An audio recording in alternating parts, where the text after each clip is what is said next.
All right, welcome everybody. We are just moments, literally moments away from election results. The March 10th, it's being called sort of the, what's it called? Mini Super Tuesday or Super Tuesday 2 or Mini Super, Super Mini, who knows what it is.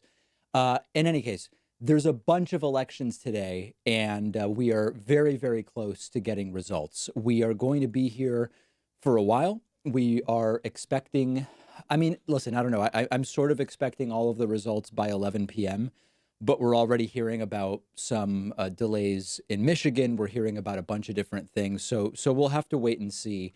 But I have made it no secret, so to speak, that I believe it is going to be very, very good for Joe Biden tonight. And I will give you my delegate predictions momentarily. Let's see if we have any results now that it is 8 p.m. Adam, and thank you to all of our public broadcasting partners for providing us with critical reporting on the ground in some of these states on primary night. I am joined now by Lisa Desjardins. Thanks for being with us.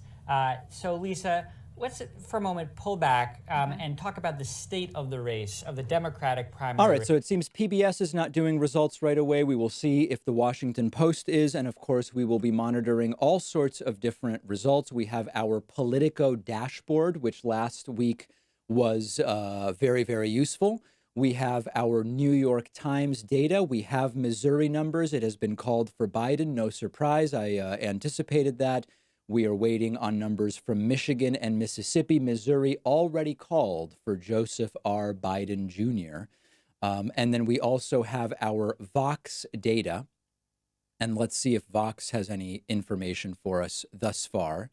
Looks like nothing yet from Vox, but indeed, we do have a victory for Joseph R. Biden Jr. in Missouri.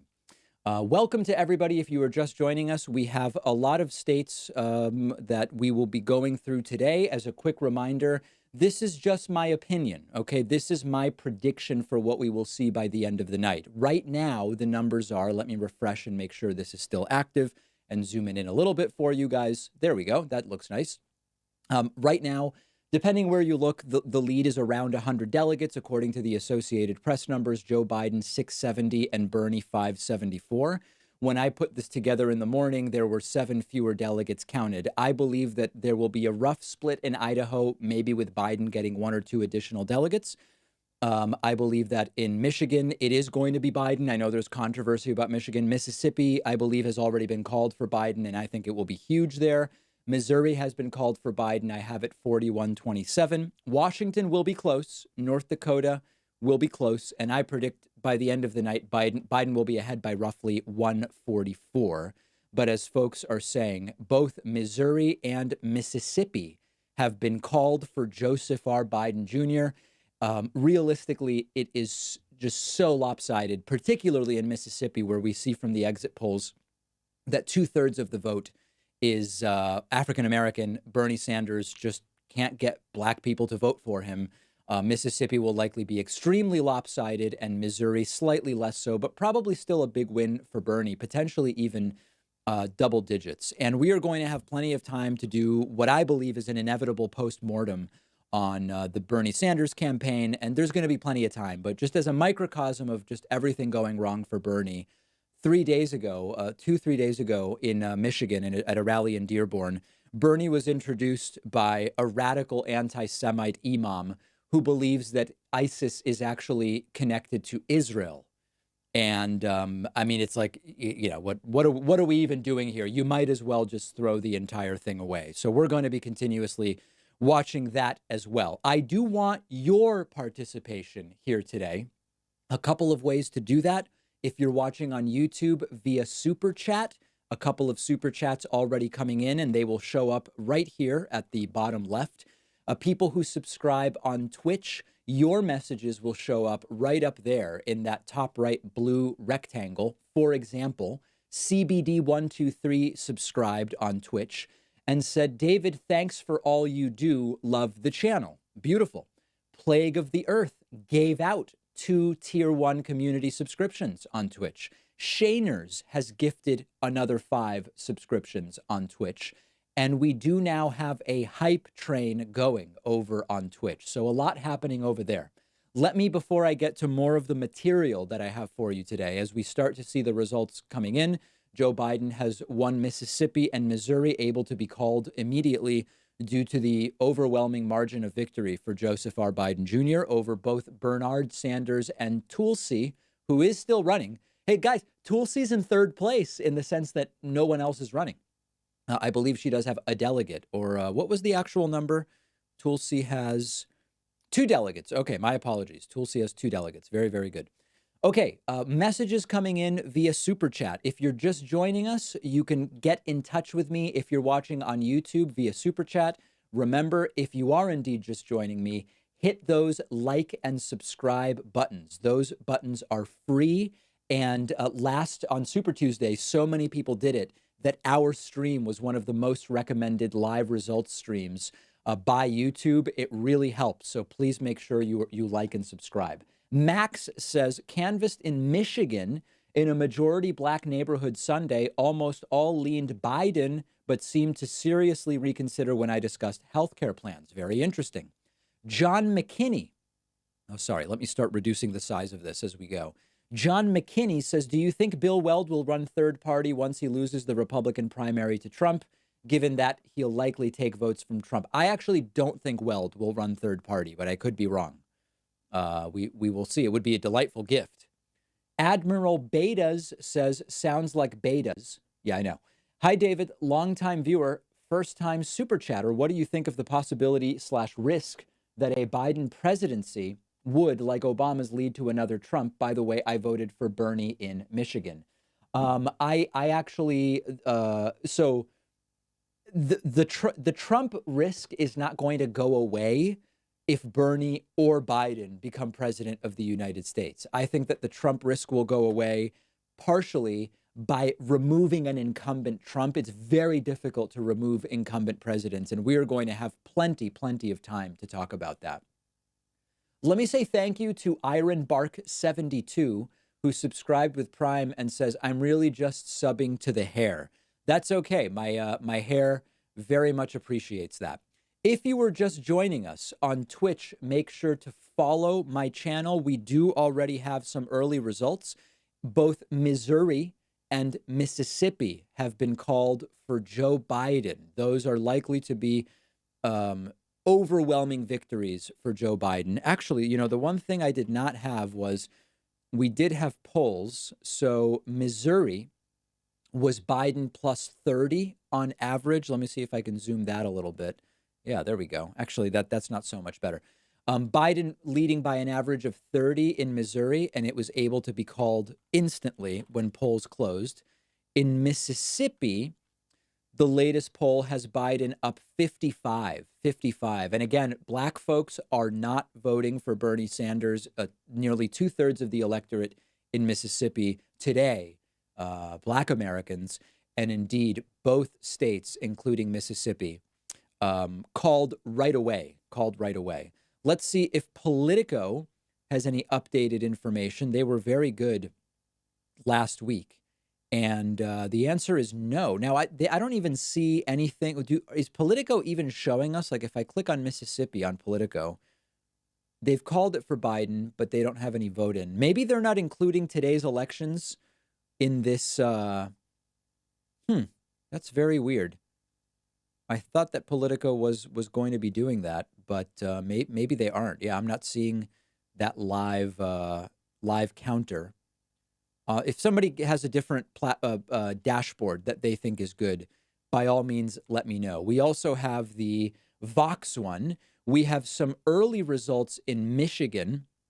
Michigan so far is Biden plus 9, but this is based on 700 votes. I mean, this is completely worthless at this point in time. Do we have any data from Missouri? Missouri, again, very little of the vote counted so far. And Mississippi, absolutely nothing counted yet. But remember, it's so overwhelming in Joe Biden's favor there that they were able to call both of those states right away. Welcome if you're joining us on YouTube, Twitch, or Facebook. If you're just joining us on YouTube, please do me a quick favor. Hit that like and subscribe button. We are trying to get today to 5,000 live viewers on YouTube, and you liking and subscribing is extremely helpful. Okay, people asking about a membership goal today. We do have this crazy membership goal of 100. And you know what? So on Super Tuesday, we got to 88. Let's make the goal 88, or even better, let's make it 89, just to match last week. Beatrice Barajas Mills has just grabbed a membership at joinpacman.com and is new member number 1 today. Also, Kim Kaplan has signed up and is new member number 2. So the goal today is 89, which is high. It's high, but I believe that we could conceivably do it. Okay, other super chats coming in. Let's see here. Why is California still only 94% reporting? It's been a week. Utah's only 78, Colorado 89. All the Biden states hit 100 many days ago. What is going on? I don't know the answer. I don't know the answer to that. Jane Woman Power says, tell viewers to like. You beat me to it. I did, Jane. Thank you. Very much appreciate that. Captain Spaulding says, can Bernie run as an independent in November? Absolutely, he could. It would guarantee a Trump victory. So that is one thing that we would want to consider if that is something that you're interested in. Let me say thank you over on Twitch. Beal Van Bayer has cheered 300 bits. Parliament Panda has subscribed with Prime.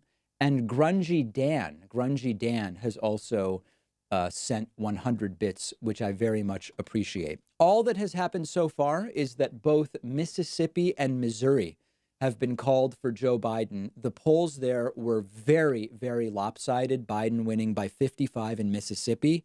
And I believe ultimately he will win double digits in Missouri for sure. And as you see there, we have about 10% reporting in Missouri so far. Let's get some updated numbers there if we can. So far, we have in Missouri with about 1% reporting Biden plus 27, but it is very, very early. Mississippi, we have nothing yet. And Michigan numbers now have put Bernie Sanders ahead. Again, the polling in Michigan was very weighted towards Joe Biden. In fact, let's look at that Michigan polling because that is a key state. If Bernie wants to maintain any even hypothetical shot here, he must win Michigan, and he must win it by quite a bit. The latest polls out of Michigan, all Biden.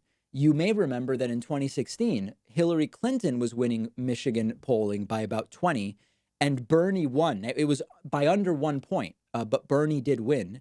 This year, we have Biden ranging from anywhere from plus 12 to plus 41 in Michigan. But the results so far, very, very early, but they have Bernie ahead by 11 points. Again, under 1% reporting.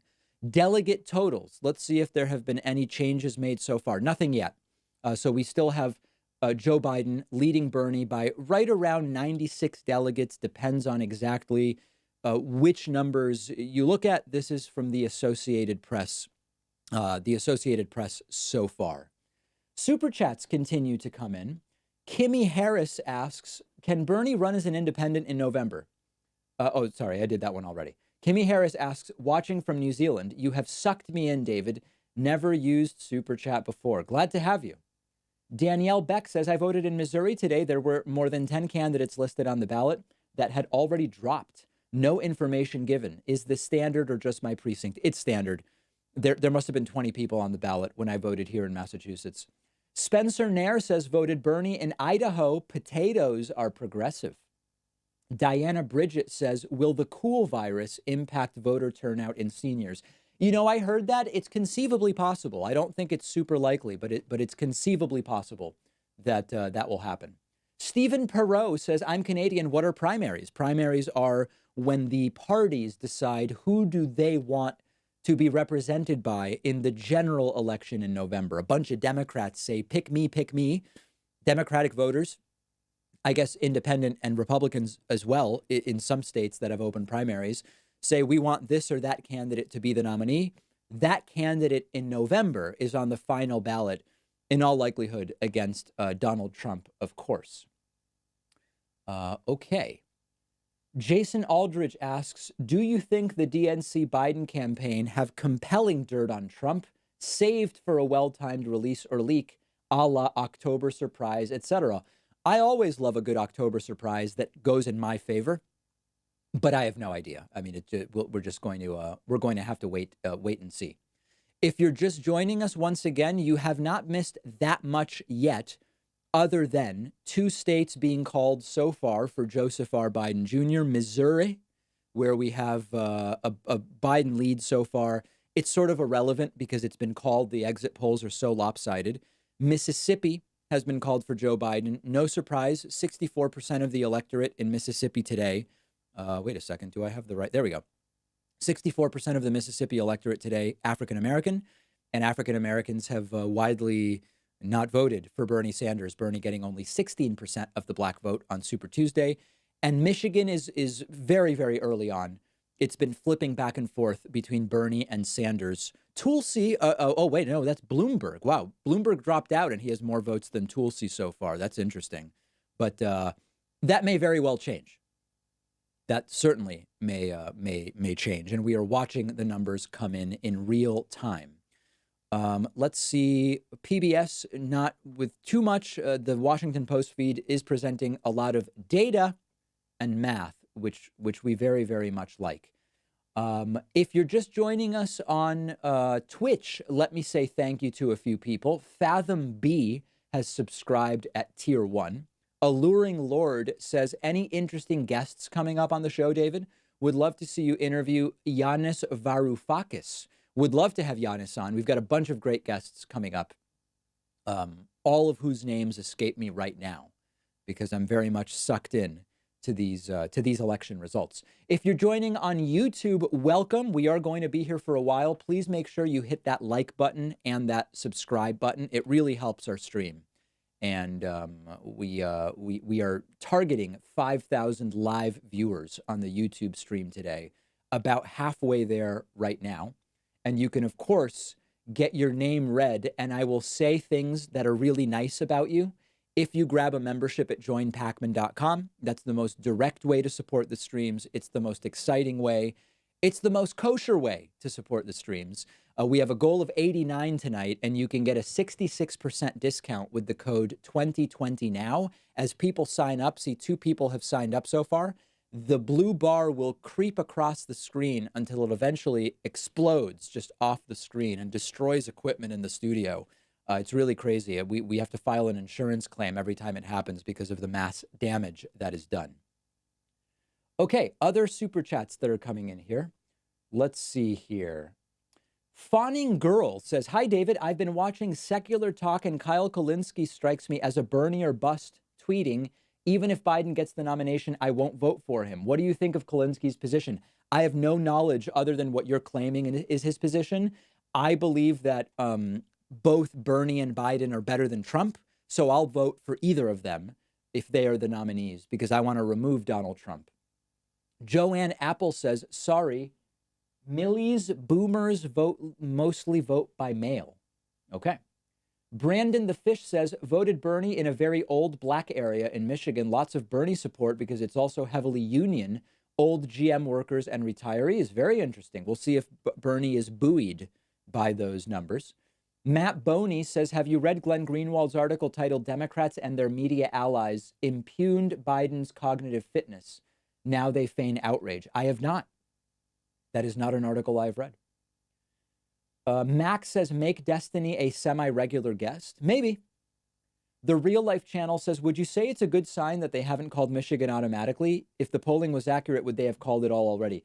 Yeah, I think that, so Michigan may end up lopsided in the results, but they may not have called it for 2 reasons. Number one, the polling was so wrong in 2016. The polling had Bernie down 20 in 2016, and he won by about half a point in 2016. So that is going to make them hesitate to call Michigan too early. There's also already some delays of so-called irregularities or delayed votes in Michigan. So that's another reason why we will probably see the Michigan results take longer than they might have in other cases. But let's look at the latest numbers. Michigan now still with only 1% reporting, just slightly in Biden's favor. Missouri, not much coming in lately. And Mississippi with the first votes, Biden plus 73, right? Plus 73 in Mississippi. Brutal. And also Michael Bloomberg with more votes than Tulsi, despite the fact that Bloomberg ended his campaign a week ago. Always interesting when active candidates lose to people who aren't running anymore. Not the most exciting thing, I'm guessing, for the candidates, for the respective candidates. Okay, I'm getting the requisite messages that people are trying to sign up on my website and the website is down. That sometimes happens as our website hosting adjusts to the demand. But no, it seems to be up. It seems to be up. It may be slow, but the website is absolutely working right now for folks looking to sign up. Let's see other super chats that are coming in. Thorl for Beck says, "Hey, David, I signed up to Blinkist on your advice, and I can't tell you how much I appreciate it, especially since I'm quarantined here in Malta. Stay free." Yeah, the cool virus situation, and that's what we're calling it to avoid demonetization, because if I say what it's actually called, we get instantly demonetized. The cool virus situation, listen, if you say, David, put together the worst possible scenario, I can put together a pretty dystopian scenario. If you say, David, put together the best possible scenario, I can also put one together. And that includes the fact that a lot of countries, a lot of countries have gotten it under control. China is rapidly reducing the infected population. They're curing about 1,000 people a day, so to speak. 1,000 people a day are being discharged or considered recovered, whereas they only have 20 to 60 new cases a day. Singapore has it under control. Of course, they are authoritarian states. They can do things that the people simply would not accept here in the U.S. I'm cautiously optimistic. The death rate is, I believe the death rate in the end will be well below 3.4. The 3.4 is heavily skewed towards early, older Chinese patients. When China didn't yet know what to do or what was going on, a lot of time was lost, and they skewed older. If you look at the South Korean death rate, it's 0.7%. If you look at the U.S. death rate, even considering how few people have been tested, there are likely thousands more cases in the U.S. than what's being reported. Even still, the death rate in the U.S. is only 0.3%. So I think that the death rate will be far lower than the 3.4%. But this has to be taken seriously. This has to be taken very, very seriously. People are not able to get tested until they've already, according to some protocols, tested negative for other things like flu and other infections. We need to be doing mass tests the way South Korea is basically the model. They've actually been doing it, doing it correctly. Let's see. Let's see if we have any updates here from the Washington Post. Because, Jeremy, you've been looking at areas of strength for Biden and Sanders coming out of that Super Tuesday contest. Where do they do well? Okay, I don't like that the audio and video is unsynced here on our Washington Post feed. So let me just reset that.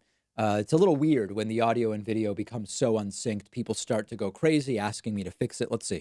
The reason why the Biden campaign has such a strength here is because they do particularly well against around two groups of voters. The first is African-American voters. And this isn't much of a surprise, especially after the South Carolina primary. But it's been, again, it's a huge theme of the campaign tonight. And one of the reasons why they did so well in Mississippi and why we got an early race call in that state. Now, another group that the Biden campaign does particularly well in is older voters, especially white, non-college educated voters. And so this group of voters is turning out in much higher numbers than we anticipated for the Biden campaign this year, and it's showing up in places like Missouri. And those are states where we expected Biden to do well, but just not as well as it appears that he's doing in the first place. That's basically what my analysis has been. Let's now get some updated numbers. Michigan, the place that is in play right now, with 2% reporting, Biden is plus 15 in Michigan. Very, very early. Michael Bloomberg with 1%. In Missouri, Joe Biden, of course, has won, and with under 1% reporting still holds a big lead, but not enough votes there to really know much. Mississippi, also a massive lead, plus 75. And let's see if we have better numbers from Vox. Okay, this is with 5% reporting. With 5% reporting in Michigan, Biden is plus 9. That is good for Biden, but it is still early. In Missouri, there's nothing reporting on this website, and then in Mississippi, still nothing. So the Michigan numbers coming out of Vox are useful numbers to us because we are following this one very, very closely. As you can see here, we have a couple of Bernie counties and then a lot of Joe Biden counties so far. And it's still very early, but we are going to continue following those numbers. And a check of the delegates, no updates thus far to the delegate numbers. Let me say thank you on Twitch to Hadley. Hadley has subscribed with Twitch Prime. If you're just joining us on Twitch, make sure that you follow our Twitch channel. We've been streaming all sorts of different stuff. These are now updated Michigan numbers with 10%, or less than 10% reporting. Okay. That doesn't really tell us if it's a full 10. But in any case, the margin just 2% based on less than 10% reporting in Michigan so far. Let me say a huge thank you to Pranjit Raj, who is new member number 3 today at joinpacman.com. On Super Tuesday, we got 88 new members, which is why today's goal is 89, and we're at 3. That's okay. It's still early. You can sign up in mere seconds at joinpacman.com. The coupon code 2020now saves you 66%. The Mushroom Man subscribed with Prime and says simply, love the show. Keep doing you. We plan to. We plan to. Zaylor Avon says, I am a reformed Kulinski fan. He is Bernie or bust. I left Kulinski not too long ago after realizing how irresponsible and conspiratorial he could be. I would love to hear more about that. I don't watch any shows that are like my show because I do enough political stuff and reading. And then I want to watch other stuff. I want to watch, concert videos from bands I like and chess instructional videos and infectologists reviewing infection data about the cool virus. Really exciting stuff. I just quite frankly don't have the time for any political YouTubers. Deformity Guaranteed says this country is screwed if Biden wins. What are your thoughts? Well, I think we're more screwed if Trump gets reelected, which is why if it is indeed Biden, which there is every indication it will be, I will be voting for Joe Biden. Let's see here. Jane Woman Power says, helping you to remind people to like and subscribe. Yes, indeed. If you're just joining us on YouTube, please do hit that like button and make sure to subscribe to my channel. Both suggest to YouTube. When you like and subscribe, you trigger YouTube to suggest this stream for election results over other streams, which is a beautiful thing. GR says, Pac DZ, it's GR. What do you think of the letter K? Is it used more or less than enough? I'm here for you, but I feel like you may prefer vodka. Not you? I don't know, and I can't find out. Love GR. Very, very good. GR is known for these incoherent super chats, and we have an understanding that I simply read them and then continue. Lance Smith says, hopefully you cover some of the clips of the Dillahunty D'Souza debate. I haven't seen that yet, but our good friend of the show, Matt Dillahunty, debated Dinesh D'Souza, and I am looking forward to looking at that. Mike K says, became American in November. My first vote, Bernie in Michigan. Bernie in Michigan. And on that note, let's look at updated math and data from Michigan. Now with 4% reporting in Michigan, Joseph R. Biden Jr. has stretched his lead to 13 points with 4% reporting. In Missouri, still under 1% reporting, but called for Biden. In Mississippi, 1% reporting has already been called for Joseph R. Biden Jr. Quick reminder, if you're joining me, this is my prediction for where we will be at the end of the night. Our starting numbers as of this morning are at the top, although a few more delegates have been counted since then, 7 or so. And then these are the numbers I predict for Idaho, Michigan, Mississippi, Missouri, Washington, and North Dakota. That's North, kids, not South. This is where I believe we will be, roughly speaking, by the end of the evening. Let me say thank you to Meduna Roar for signing up with a Twitch Prime subscription. MS-DOS, that brings back memories. I remember my MS-DOS days, subscribed with Prime. I very, very much appreciate that severely. I want to say thank you to Monique Smith. Monique, you're a great American. And that's me making fun of Sean Hannity. I don't actually know that Monique is American, and it doesn't matter. Monique signed up at joinpacman.com. And that is all that matters. And Monique is new member number 4 tonight as we continue to await results from a number of different states. Hiroshi Loves You says, call it the beer bug instead of the you-know-what virus. That's an interesting idea, the beer bug. Maxington26 says, hi from England. How will the spectacle of Biden versus Trump affect center-left opinions? Establishment failing again? Biden's mental health on display. Well, remember, Trump's mental health, it's not a mental health, it's cognitive decline. Trump's cognition is not exactly what you would call sharp, right? So I think it's going to be a big fight. Okay, I'm being told that Business Insider has good numbers. Business Insider, Michigan results. Let's see, 35%. Let's take a look here. What Michigan numbers do we have?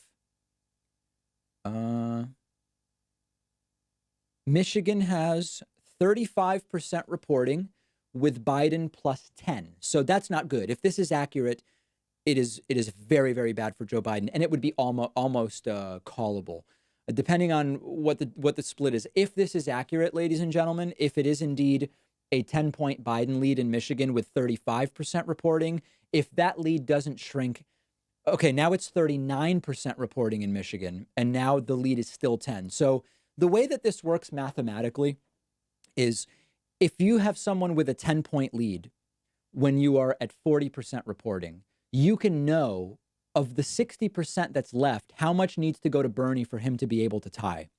And at a certain point, the numbers will get to, for example, like, okay, if Biden's plus 10 with 55% reporting, Bernie would need like 60% of all of the remaining vote. That's insanely unlikely. You can then at that point call it for Biden. But these numbers are moving very quickly. So let's keep it here because this is really the key race from the 8 p.m. closings. Michigan, Missouri, and Mississippi, we knew were going to go bigly for Joe Biden. So we'll keep an eye on this. With 39% reporting, Biden is plus 10. So listen, guys, here's the situation with Bernie Sanders. And I've talked about this before.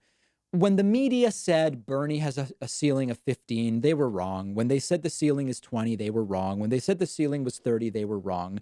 But it genuinely does seem like Bernie may have a ceiling of 35 to 38 among the Democratic electorate. The reality is, if you spend a lot of time on Twitter and Reddit the way that I do, you can start to think that the Democratic electorate is far more into someone who calls themselves a Democratic socialist than they're really into.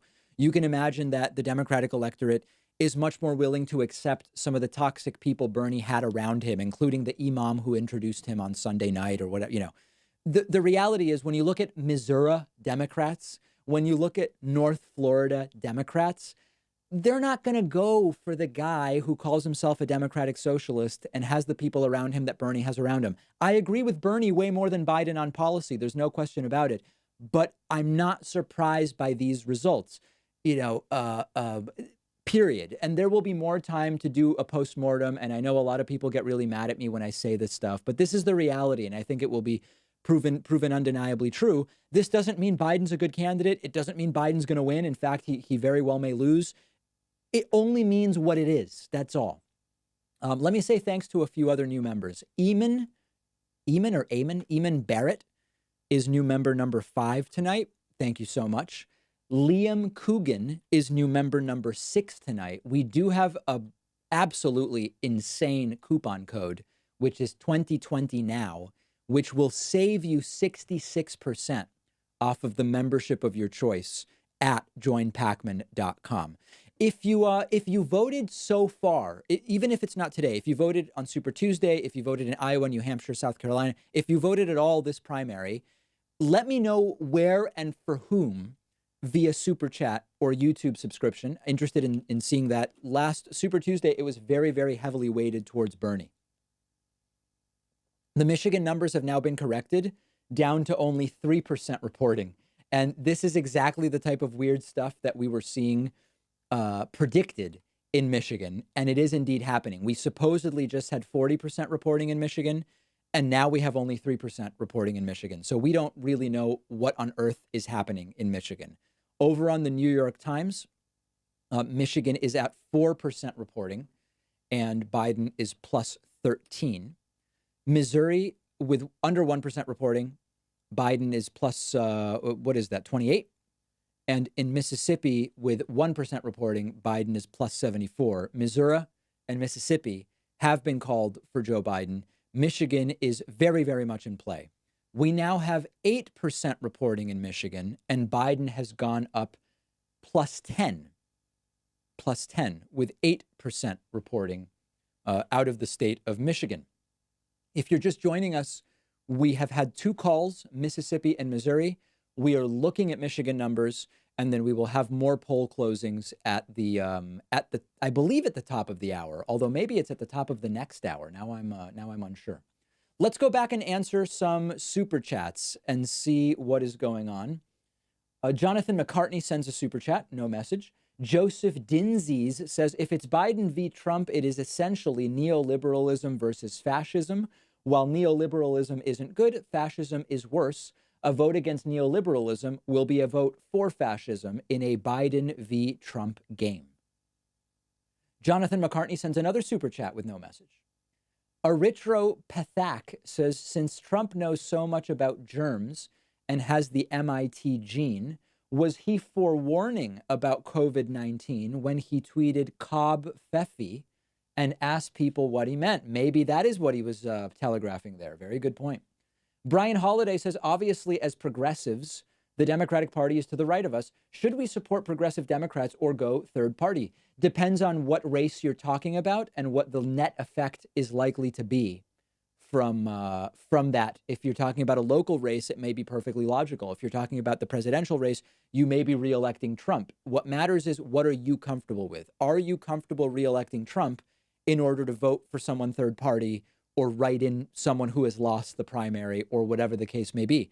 Different people in my audience have different perspectives on that. And we will have, believe me, we're going to have plenty of time to fight that out. Okay, Annunziata Cole. Oops, sorry. These scrolled past. Where was that?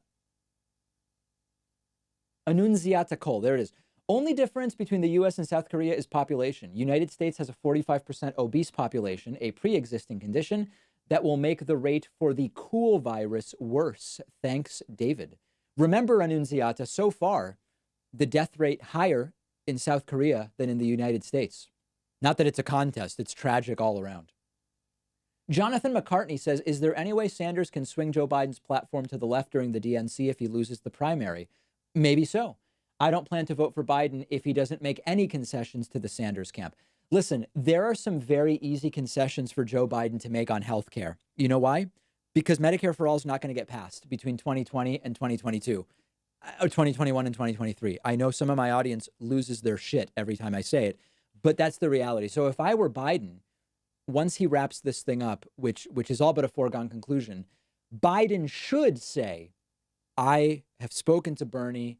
Here are the tweaks I'm going to make to my healthcare plan to be better, to be more like Bernie's. It's no risk. It's not passing, right? Because you've got even most Democrats in the Senate would not even vote for it. So I think Biden should do that. I would like to see him do that. Let me say thank you to some new members. Etienne Bouteau is new member number 7 this evening. Thank you, Etienne. Joe Kirsch is new member number 8 tonight at joinpacman.com. The goal is 89 new members. Why 89? It's a weird number. The reason is that we had 88 on Super Tuesday, so we're trying to best that. If you are just joining us, so far we have calls from Missouri, and that was weird. Like everything just blacked out for a second. Hope my whole system's not falling. We have calls from Missouri and Mississippi. We have data and math coming in from Michigan so far. If you're just joining us on YouTube, I ask you with total humility and peace and love to hit that like button and certainly hit the subscribe button. Very much appreciated. Over on Twitch, thank you to Laffy TX for subscribing with Prime. Sigma Y has subscribed with Prime. Big Al 2019 has subscribed with Prime with the message yay. Now we're getting to the weird usernames. Lord Babyfeet has subscribed with Prime. McBritches has subscribed with Prime. Poopstain, come on guys, has subscribed with Prime. Subis050 has subscribed, as has Barthol. Barthol has also subscribed with Twitch Prime. Joseph Vanskoy says, we need to stop assuming that this must be DNC intervention. We lost. It's just that simple. In times of crisis, it is human nature to go with the safe option. Think Jimmy Carter after Nixon. Yeah, I mean, let's actually, let me see if I can find a popular vote. Here it is. You know, it's really important to understand that when Joe Biden has almost, let me actually zoom this. This is hard to see here. When Joe Biden has, let's go the other way and zoom in. When Joe Biden has nearly 1 million more votes than Bernie Sanders, you can't just say it was stolen by the DNC. There's no doubt that the strategic timing of Pete dropping out and Amy dropping out and Bloomberg dropping out, of course, it's strategy to help Joe Biden. There's no question. But Biden did get 1 million more votes than Sanders so far. And we'll see as the numbers come in Michigan, Mississippi, Missouri, later North Dakota, and Washington as well. We will see what that lead is. Listen, guys, I think that Bernie has a lot of the right ideas, but he is a candidate that a lot of people are not interested in voting for. And we are seeing that here firsthand. And it is difficult for the progressive movement. There's no question about that. I also want to say thank you to Goodman Jones for the Twitch Prime sub. AC has again gifted some subscriptions. Thank you. Bovasaur has subscribed. Mexican Giarados has subscribed. And Foofy Dumplings has subscribed as well. KWB asks an off-topic question as the numbers roll in. Where do you prefer for chess video / practice? Well, for practice, Lee Chess has a whole bunch of free puzzles, lessons, all sorts of stuff. In terms of videos, there's a lot of great people that are instructional. Eric Rosen, who I've taken lessons with, is great on YouTube. Follow him. Tell him David Pakman sent you. Follow him on Twitch as well. Please get the message to these chess streamers that David Pakman sent you. Eric Rosen's great on Twitch and YouTube. John Bartholomew is very instructive and really, really good. More sort of like fun streamers whose games I watch, but they're less instructive. Hikaru Nakamura, I forgot his last, Ben Goldstein? No, Ben, what is Ben's last name? Now I'm forgetting it. People know Ben, the chess streamer.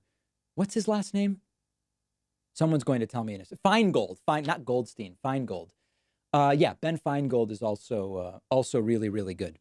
Let's get an update on the vote totals that we have so far. 3 states right now that we are watching. Missouri, Joe Biden has won, and Mississippi, Joe Biden has won. Michigan is very much in play, with 11% reporting Joe Biden is ahead by 10 points. Over on Business Insider, they claim that with 27% reporting, Joe Biden is ahead by 12. So 2 competing sets of numbers here, and they continue to come in. Very good. Giant Squid says, what do you feel are the chances of a true progressive party starting up independent of the Democratic Party? Do you think America will ever accept a third national political party, or is the 2-party garbage there for good? 2 primary things need to change for a third party to really have a serious shot. Number 1, you got to fix campaign finance. For as long as the 2 political parties have this outsized amount of money and the bully pulpit, essentially, you won't see third parties take control nationally or have serious influence nationally. Number 2, if you had some kind of single transferable vote system, that would also be very good. It would let people support third parties without a possible spoiler effect. I would love to see both. Morph Kogan says Business Insider. Okay, we already saw that. Inconsolable sends a $100 super chat, the biggest super chat of the evening. Thank you. Saying the prevailing narrative in left-leaning communities is that Biden is no better than Trump, that Sanders should run third party, and that it's better to burn things down than vote for Biden. How much of this do you think is noise and empty threats? I don't know that it's empty threats. What I would ask is, does anyone have an example of when burn it all down has gotten us what we wanted in the longer term? I've looked and I've not really been able to find one. When I look at the reforms, if I look at the progressive reforms of the 1920s in the United States, they didn't come from burning it all down. When I look at the reforms of, for example, the New Deal in the FDR era, it didn't come from burning it all down. When you look at the 60s, the Civil Rights Act and the Civil Rights era, I didn't see it coming from burn it all down. Some people are saying, well, what about the American Revolution? Becoming independent of of England, I don't think is analogous really to what it is that we're talking about, unless people are talking about secession or something like that. So that's my take as of right now. Glad to be proven wrong, as always, open to new ideas. Let me say thank you and welcome to Scott Phillips. Scott Phillips is new member number 9 this evening. Really appreciate that and appreciate the support. Also want to say good evening and welcome to Michael Pope, who is new member number 10 tonight. Michael Pope has signed up at joinpacman.com. The goal is 89. We are at 10. So feel free to add your name, so to speak. I'm realizing that super chats are blocking some of these numbers at the bottom of the screen. There we go. My apologies there, my friends. My apologies there. Other super chats coming in. Liam Jaros says, do you think we could make all college free? Well, we can do it if we pay for it. And it wouldn't be all college. It would be state universities and colleges. And it's not just you sign up and go, right? This is something important to understand about free college. It's not you just fill out your name and now you've been accepted. You still have to get in. If you get in, you go tuition free on the basis of the programs that many different candidates have suggested as far as that goes. Kimmy Harris says, why can't you talk about it as coronavirus? I don't care about mentioning it here, but on our uploaded videos, we're not saying it. YouTube is flatly demonetizing all coronavirus content, calling it a sensitive current event. And so we've had to find other ways to talk about it. Sometimes I'll refer to it as the infection. Sometimes I'll call it the cool virus. People have suggested the beer bug, corona, right? People understand what I'm saying? That's why. Rolando says, yo, Pac D's, where's Patrick? I don't know. He's probably at home or at jujitsu class or something like that. Rasmus Haymaker sends a super chat. Sky Buck says, Baba Booey, Baba Booey. Aaron Hamrick says, how does a race get called with less than 1% of the vote reported? Because the exit polls are so lopsided. When the exit polls are so lopsided, you can call it. Exit polls are very accurate, generally speaking. Michael Posey says it's Missouri. Sokar says, electoral college change ever? Tired of a worthless vote. Look up the NPVIC, National Popular Vote Interstate Compact. That is the fastest way to get to effectively a national popular vote. And I encourage you to check it out. Let me say thank you and welcome to some people over on Twitch. Sean H. has subscribed. Whatamelons has subscribed with Prime. And In Your Groove has subscribed with Twitch Prime as well. At the top of the hour, we will do another deep dive into all of the numbers from this evening. So far, Missouri and Mississippi have been called for Joseph R. Biden Jr. And Michigan is in play. Most recently, we'll just look at Michigan real quick. Most recently, Michigan with a lead for Biden. With 27% reporting, Joe Biden plus 11 in Michigan right now. The New York Times has the numbers with 13% reporting as plus just under 11 for Joe Biden right now. That's where we are. Let me say thank you to a very special viewer today, Mike Kingma. Mike Kingma is new member number 11 at joinpacman.com as votes continue to be counted. Jimmy DeLine says, what, if anything, could tank Biden at the debate? It would have to be, Biden having such a cognitive meltdown that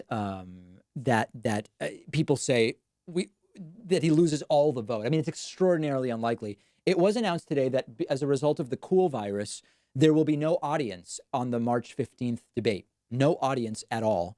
It will be an empty room that Bernie and Joe will be debating in front of for reasons of preventing contagion and trying to shut the whole thing down. Lance Smith says the full debate hasn't been published yet, but they published clips on transgender issues and climate change on the Matt Dillahunty, Dinesh D'Souza debate on YouTube. Very good. Terry James says, if Biden is the nominee, the only way he'll beat Trump is if the economy goes south. I'll be quite frank with you, Terry. I think the only way either Bernie or Biden beat Trump is if the perception of the economy is that it's not good in November. If the perception of the economy is good in November, it's very hard to knock off an incumbent president. And that's just a reality. GR says, don't believe him, people. We have no truth. It's heart, people. My super chat is understood by all. Pacman is using his talent. Don't be fooled. Love GR. Almost Trump-like in a way. Inconsolable says, P.S. Thanks for pushing back against dangerous rhetoric and encouraging reasonable discussion. My pleasure. Mr. Gonzalez says, if the media coverage of the Democrats' race was honest about policies, do you still believe Bernie would have that 35% or so cap? I don't know. I'd have to think about that. Adam the D, whoops. That happens when a bunch of super chats come in at once. It just scrolls past. Adam the D says, you think Bernie as Joe's VP is possible if he contests? No, I don't believe Joe is going to have Bernie as his VP. GR says, what's happening in Michigan? Party at GR's place. G. Collins says, if Biden wins the primary, does it, in your view, wound the progressive movement? I feel like after 8 years of Trump, everyone will vote for the Democrat, regardless if they're a centrist. What long-term effects do you predict? I've said before, it'll be terrible for the country, but it might be best for the progressive movement for Biden to be the nominee and then lose. Okay? Terrible for the country. People will die as a result of it. Speaking of death, let's listen to the latest briefing from Mike Pence. This decision going forward. Vice President Pence talking today. I want to talk about the political implications of that, but first, Yasmin. Okay, we missed it. We missed it, unfortunately. Let's see here. Nicole says, does vote for Joe equal DNC? When will giving in end if we not now? How can the left be taken seriously? On Twitch, you didn't say my username, Dizzy Booby Burushi. Yeah, I don't see that on Twitch. I apologize. I see the anonymous grifter who has gifted a subscription to Hillary Clinton on Twitch, but I don't see Dizzy Booby Burushi. I'm not sure I understand your question, unfortunately. I apologize, Nicole. Kevin Dunham says voted for Bernie in Michigan. Joseph Sedegati says hot take on quarantine National Guard deployment. I think that, the things that China and Singapore have done to get the cool virus under control, I just don't think that they would be accepted here in the United States. The deployment of the National Guard, I don't really see it as a kind of militarization. I don't see it that way. I think it's just scrambling to appear as though they're doing something when they're doing barely anything at all.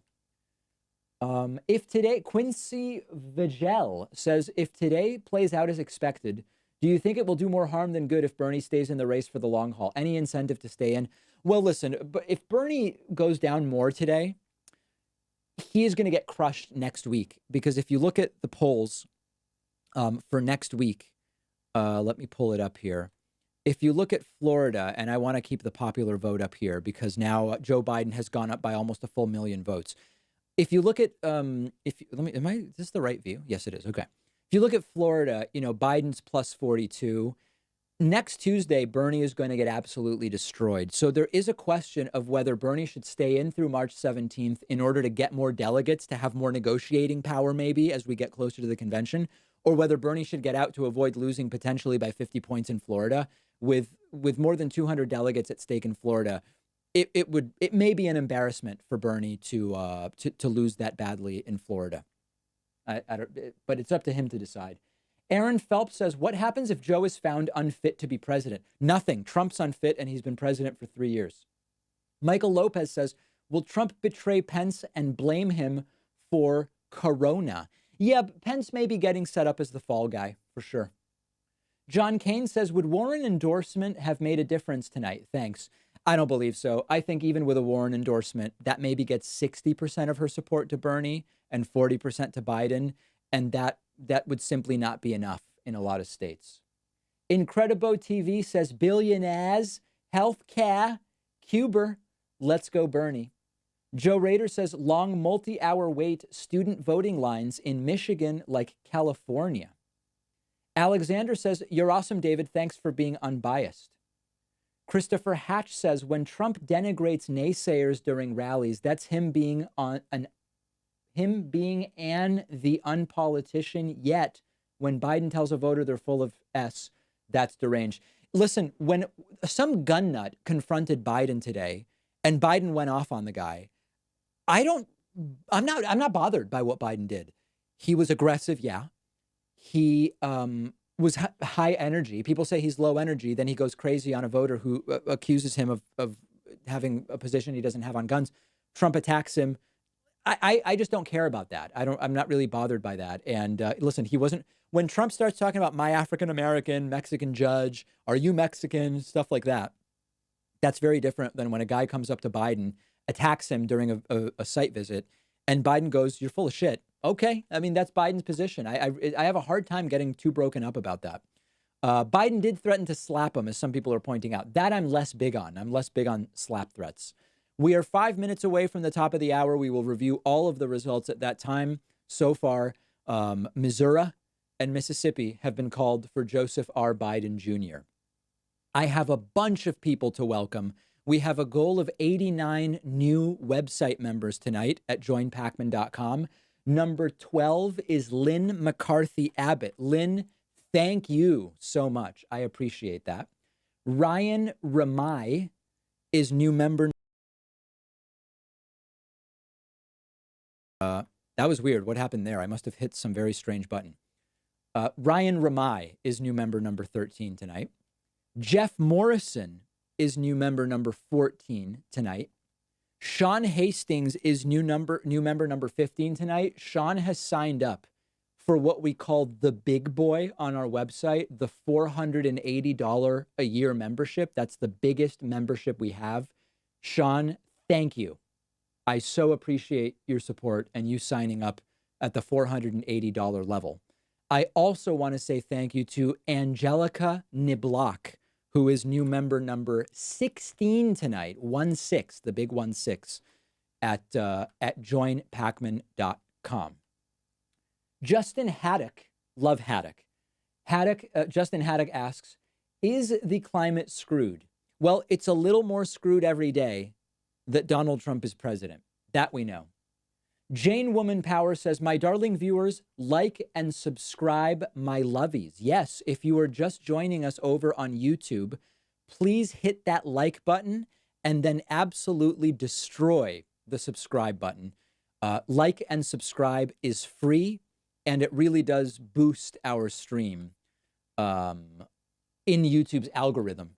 And we very much appreciate that. Make sure to like and subscribe. We love it. We absolutely love it.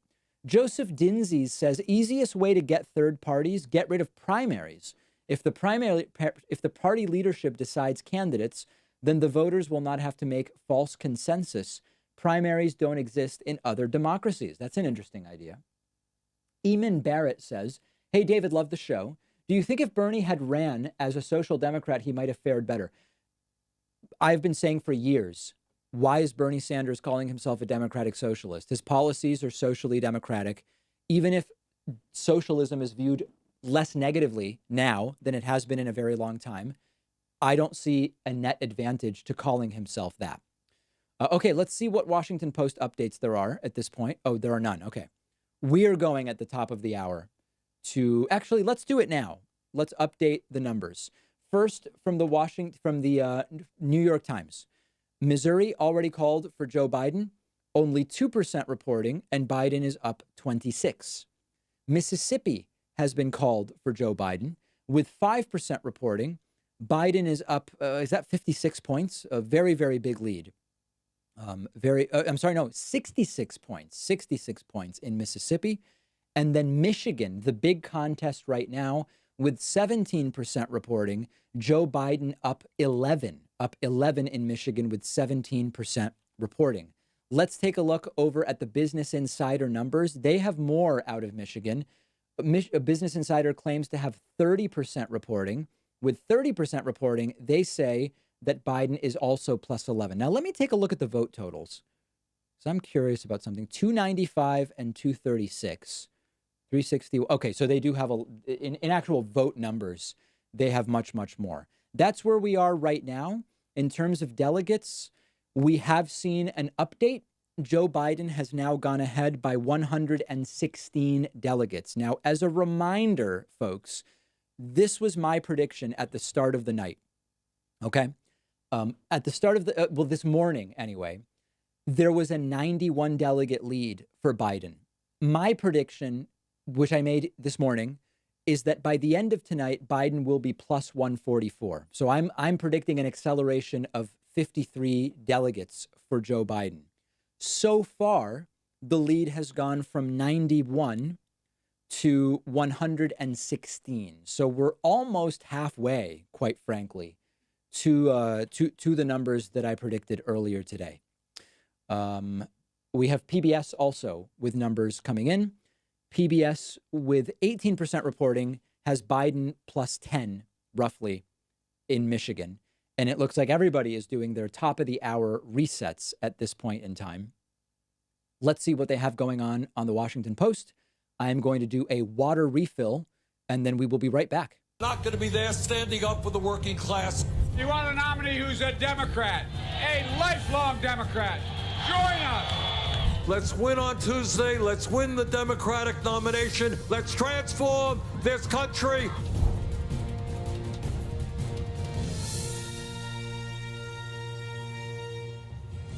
A look at the Gateway Arch in St. Louis, Missouri, where Joe Biden is having a good night. Well, it's now just after 9 o'clock here on the East Coast, and we have big news already. The Washington Post is projecting that Joe Biden will win Mississippi. That's based on exit polling. We're also projecting that Joe Biden will win Missouri, and that's based on early exit surveys.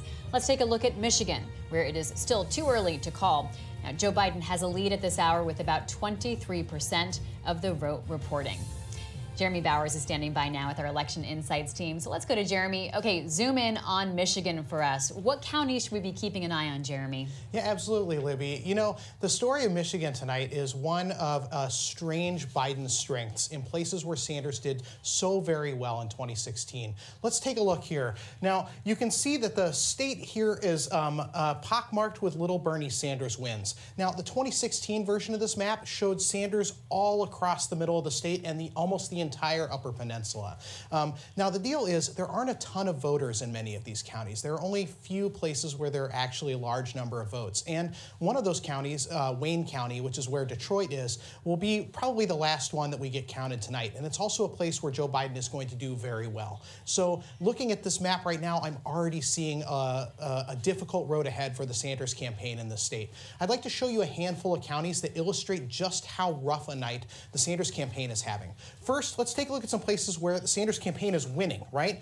Let's take a look at Kalamazoo. Now, Kalamazoo County is home to the city of Kalamazoo, and it's a place where there are actually a relatively large number of voters. Sanders won this county by almost 23 points in 2016, and he's only barely holding off Biden here by about 2 points tonight. And that's with 94% of the vote reporting. So it's not like there's a ton of votes outstanding that are left for the Sanders campaign to pick up. Now, let's take a look at another place, Grand Traverse County, which is further north in the state. This is another place where the Sanders campaign did exceedingly well in 2016, and now the margin is down to about 3 points. And this is really the story of the night. The Biden campaign is winning blowouts in a handful of places, and the Sanders campaign, even in the places where they're winning, they're only winning by just a little bit. And those margins are going to be important, especially in a state like Michigan, where Sanders only barely eked out a win in 2016. Now, there's one last thing I'd like to show you about the state tonight, and that is Oakland County. It's a suburb of Detroit, and it's a place where Hillary Clinton had a rough time. She won the county in 2016, but she only won 92,000 votes. There's 25% reporting right now, and Biden has 104,000 votes already in the county. This is a shocking number, and he's probably going to get more as the night goes on. Again, this is a Detroit suburb. It's a place where he should be expected to do particularly well. Now, those three counties sort of illustrate what we're seeing in the state of Michigan and really broader trends for both of the campaigns, Libby. Okay, well, there was some confusion about Michigan reporting earlier this evening. Jeremy, can you clear that up for us? Yeah, absolutely. Earlier tonight, there had been some reports that Michigan was going to have trouble getting us results here on election night. But it looks like what's actually happening is just that we're going to have delays in some further out counties and in some places where there were a large number of absentee and early votes that were sent in. Now, those results are not insignificant, but they also aren't going to be so material that we won't be able to talk about the state tonight. We're going to have plenty of results to look at, and we should even have some delegate estimates. But it's possible the state won't be 100% reporting until probably tomorrow afternoon, Libby. Right. All right, thanks so much, Jeremy. I'd like to welcome my guest this hour here in the studio, national political reporter James Hohmann, senior political reporter Dave for Weigel. The Fix, Aaron Blake. Hi, Aaron, welcome. And Dave Weigel, national political reporter, Our also buddy. fresh off the campaign trail. Guys, I'm trying to do my social distancing and limit my exposure, but you guys have been everywhere. Don't we have CGI we can use? Yes. Right. Dave Weigel. Love seeing Dave Weigel on there. Okay. So let's get some updated results from the New York Times and see where the numbers are right now. Michigan has been called for Joseph R. Biden Jr., and that is the end of Bernie Sanders' campaign. This is, it's over. So that's it. We'll still be here, and we're going to see what the other numbers are and sort of where the different delegate numbers end up. But this, you know, I called it a week ago, and we have to play it all out. But this is essentially the end. You are still going to see people. You are going to see people say, well, you know, if everybody forgets to vote next week, other than Bernie supporters, but this is the end, and I mean, what else can we say? This is that's going to do it. Joe Biden has won Michigan, and there is essentially no more path for Bernie Sanders to the nomination. Wow. It happened very, very quickly, but at the same time, if you're surprised by this, you basically haven't been paying attention to the numbers. So that is that is basically it. Now, people wondering, why is this the case? Well, there's a few different things going on. First of all, the delegate lead has now extended to 126. Remember, my prediction, and we're inching closer, was Biden plus 144 by the end of the night. It's now plus 126. Bernie is going to lose delegates. He's going to fall further behind next Tuesday. So even if Bernie managed to tie today, it would essentially be over. But that is basically it. Let's do some tweeting. Let's see. Help me come up with a tweet. What's a clever tweet I can send out related to what we just saw? I mean, it's time for me to announce the end. Okay. Yeah, actually, somebody said the stages of grief, DABDA. I like that. With the Michigan win by Joe Biden, it is officially time for Bernie supporters to move from the denial phase of grief to the anger, right?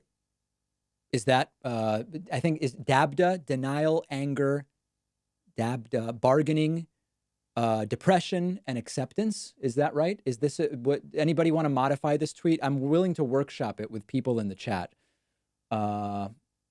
Anybody have any other ideas? Skip the, trying to, oh, okay. To move on, I like that. To move on from the denial phase of grief. Fine, I won't say anger because I don't want to encourage anger, but that sounds pretty good. I guess that's it. I don't know.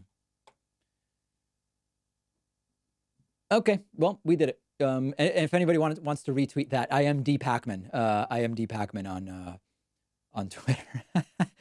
Okay, so anyway, I believe that it certainly is. It is over now. Han said, "Let's see. Oh, whoa, we've got a bunch of different super chats coming in, and let me see. I don't want to miss anything. All-time member, if Trudeau. Wow, I missed a bunch. These really came in here. Easiest way to get rid of third parties. Okay, Han says, hi, David. Really appreciate your video a while ago on the reality of Medicare for All. It feels refreshing and outside of a bubble. Thank you. Alex Sinsarak says, if Trudeau is an American and was the Democratic Party elect to face off against Trump, who do you think would win? You know, it's so hard to know. It's very, very difficult to know. Wow, thanks for the retweets, by the way. I just saw 25 retweets pop up instantly on this tweet. That's wild.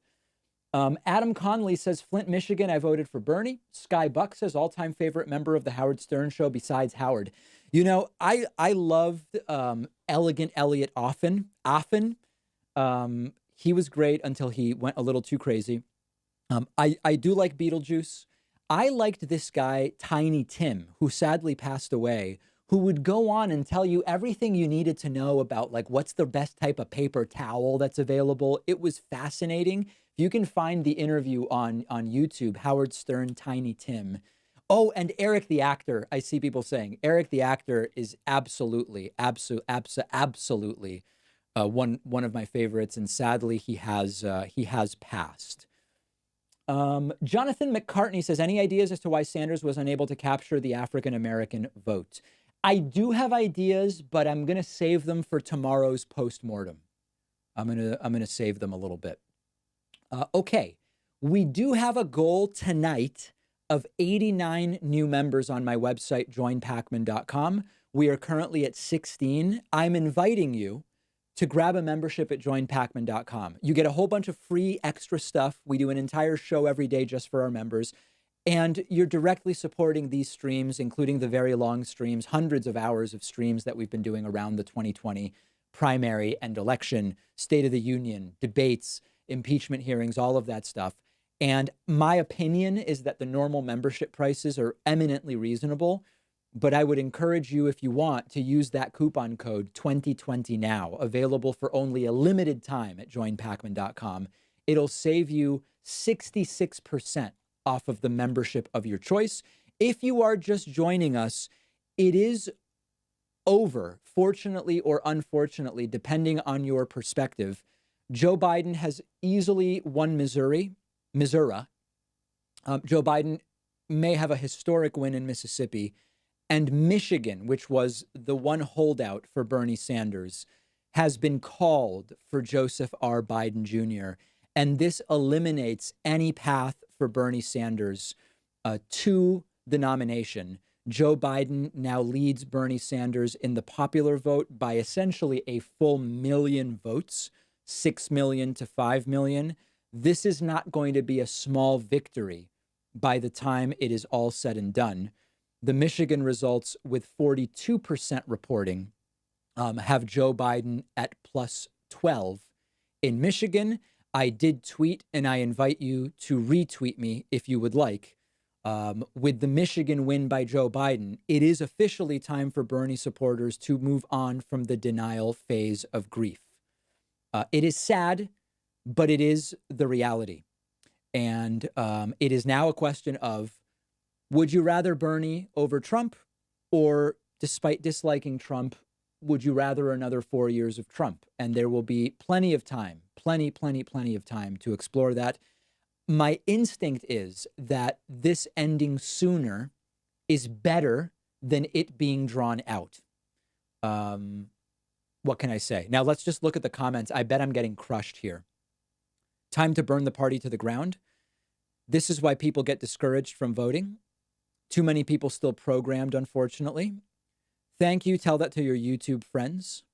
This tweet is from someone I muted. I love that. We tried. Unfortunately, I agree. This sucks. Secretary of State said votes won't be done till tomorrow. It's been called. Nope, I'm still in denial. Green Party not voting Dem ever. Ms. Blair White. Oh, wow. Pretends to be shocked.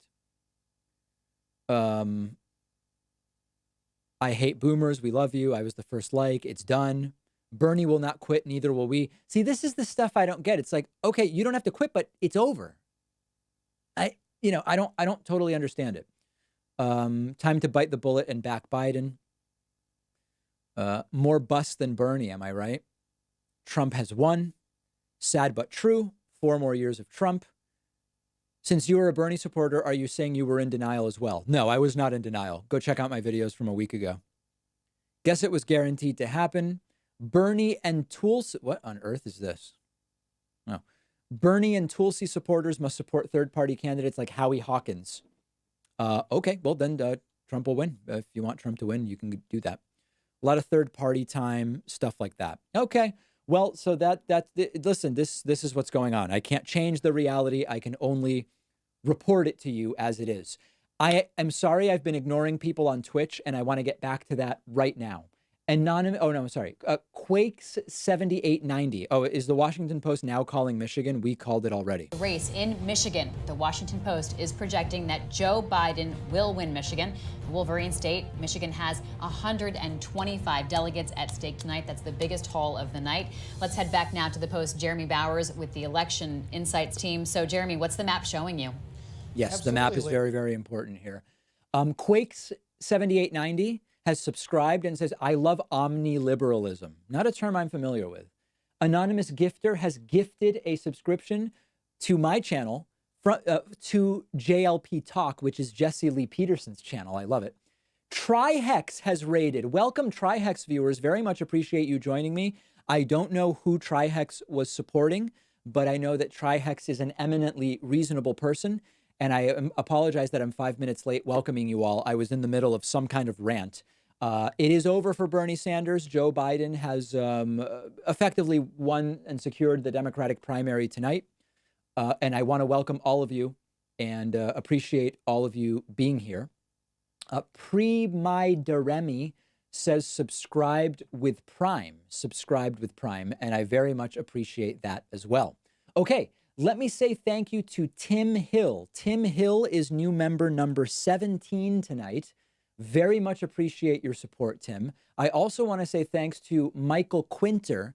Michael Quinter is new member number 18 tonight at joinpacman.com.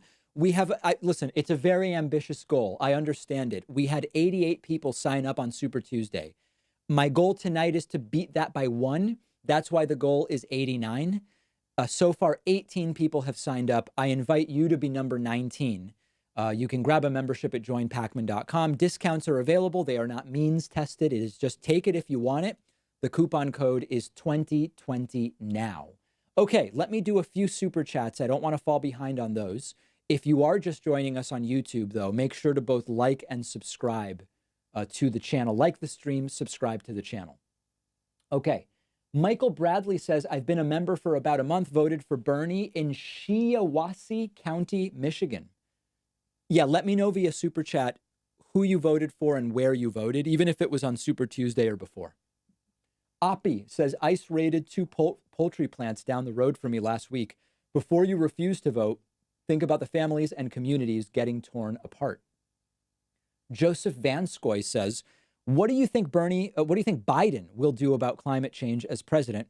Haven't heard any candidate talk climate policy in a long time. Carbon tax, maybe. I am not very familiar with Biden's climate policy. I am sure it is not as aggressive as the Green New Deal, but I am sure it is far, far better than Donald Trump. Admiral Betas says, interesting result on Vox's map. Looks like Tulsi won Grand Traverse County in Michigan unopposed at 91.67 reporting. Unopposed. Why was no one else on the ballot there is a question. SOL says Punile. Jesus, I have no clue what that means. Scott Schoenberg says, if Tulsi were the nominee, could she beat Trump? Probably not. Rasmus Haymaker sends a super chat. Dennis Klomp says, tip from Netherlands. This election, massively go for Biden. Remove the fool from office. Show the youth does vote and your opinion matters. Force Democrats to take progressives into his account. Extreme Tuber says, damn, David, that casual savagery with the unfit comment. Holy shibe. Yes.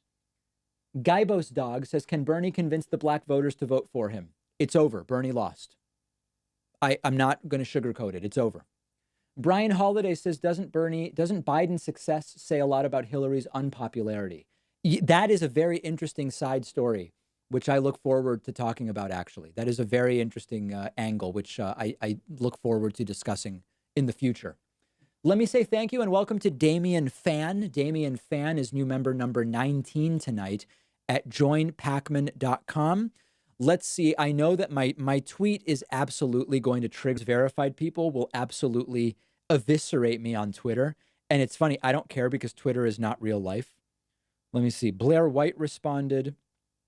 A couple other blue checkmark people, as some people like to call them, have responded. But so far, it's really mostly triggering just random people. And we have to deal with reality as it is. This is not about joking or anything like that.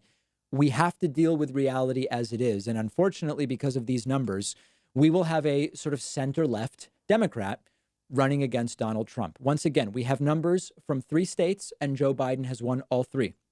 Mississippi, with 14% reporting, Joe Biden is up 66 to 67.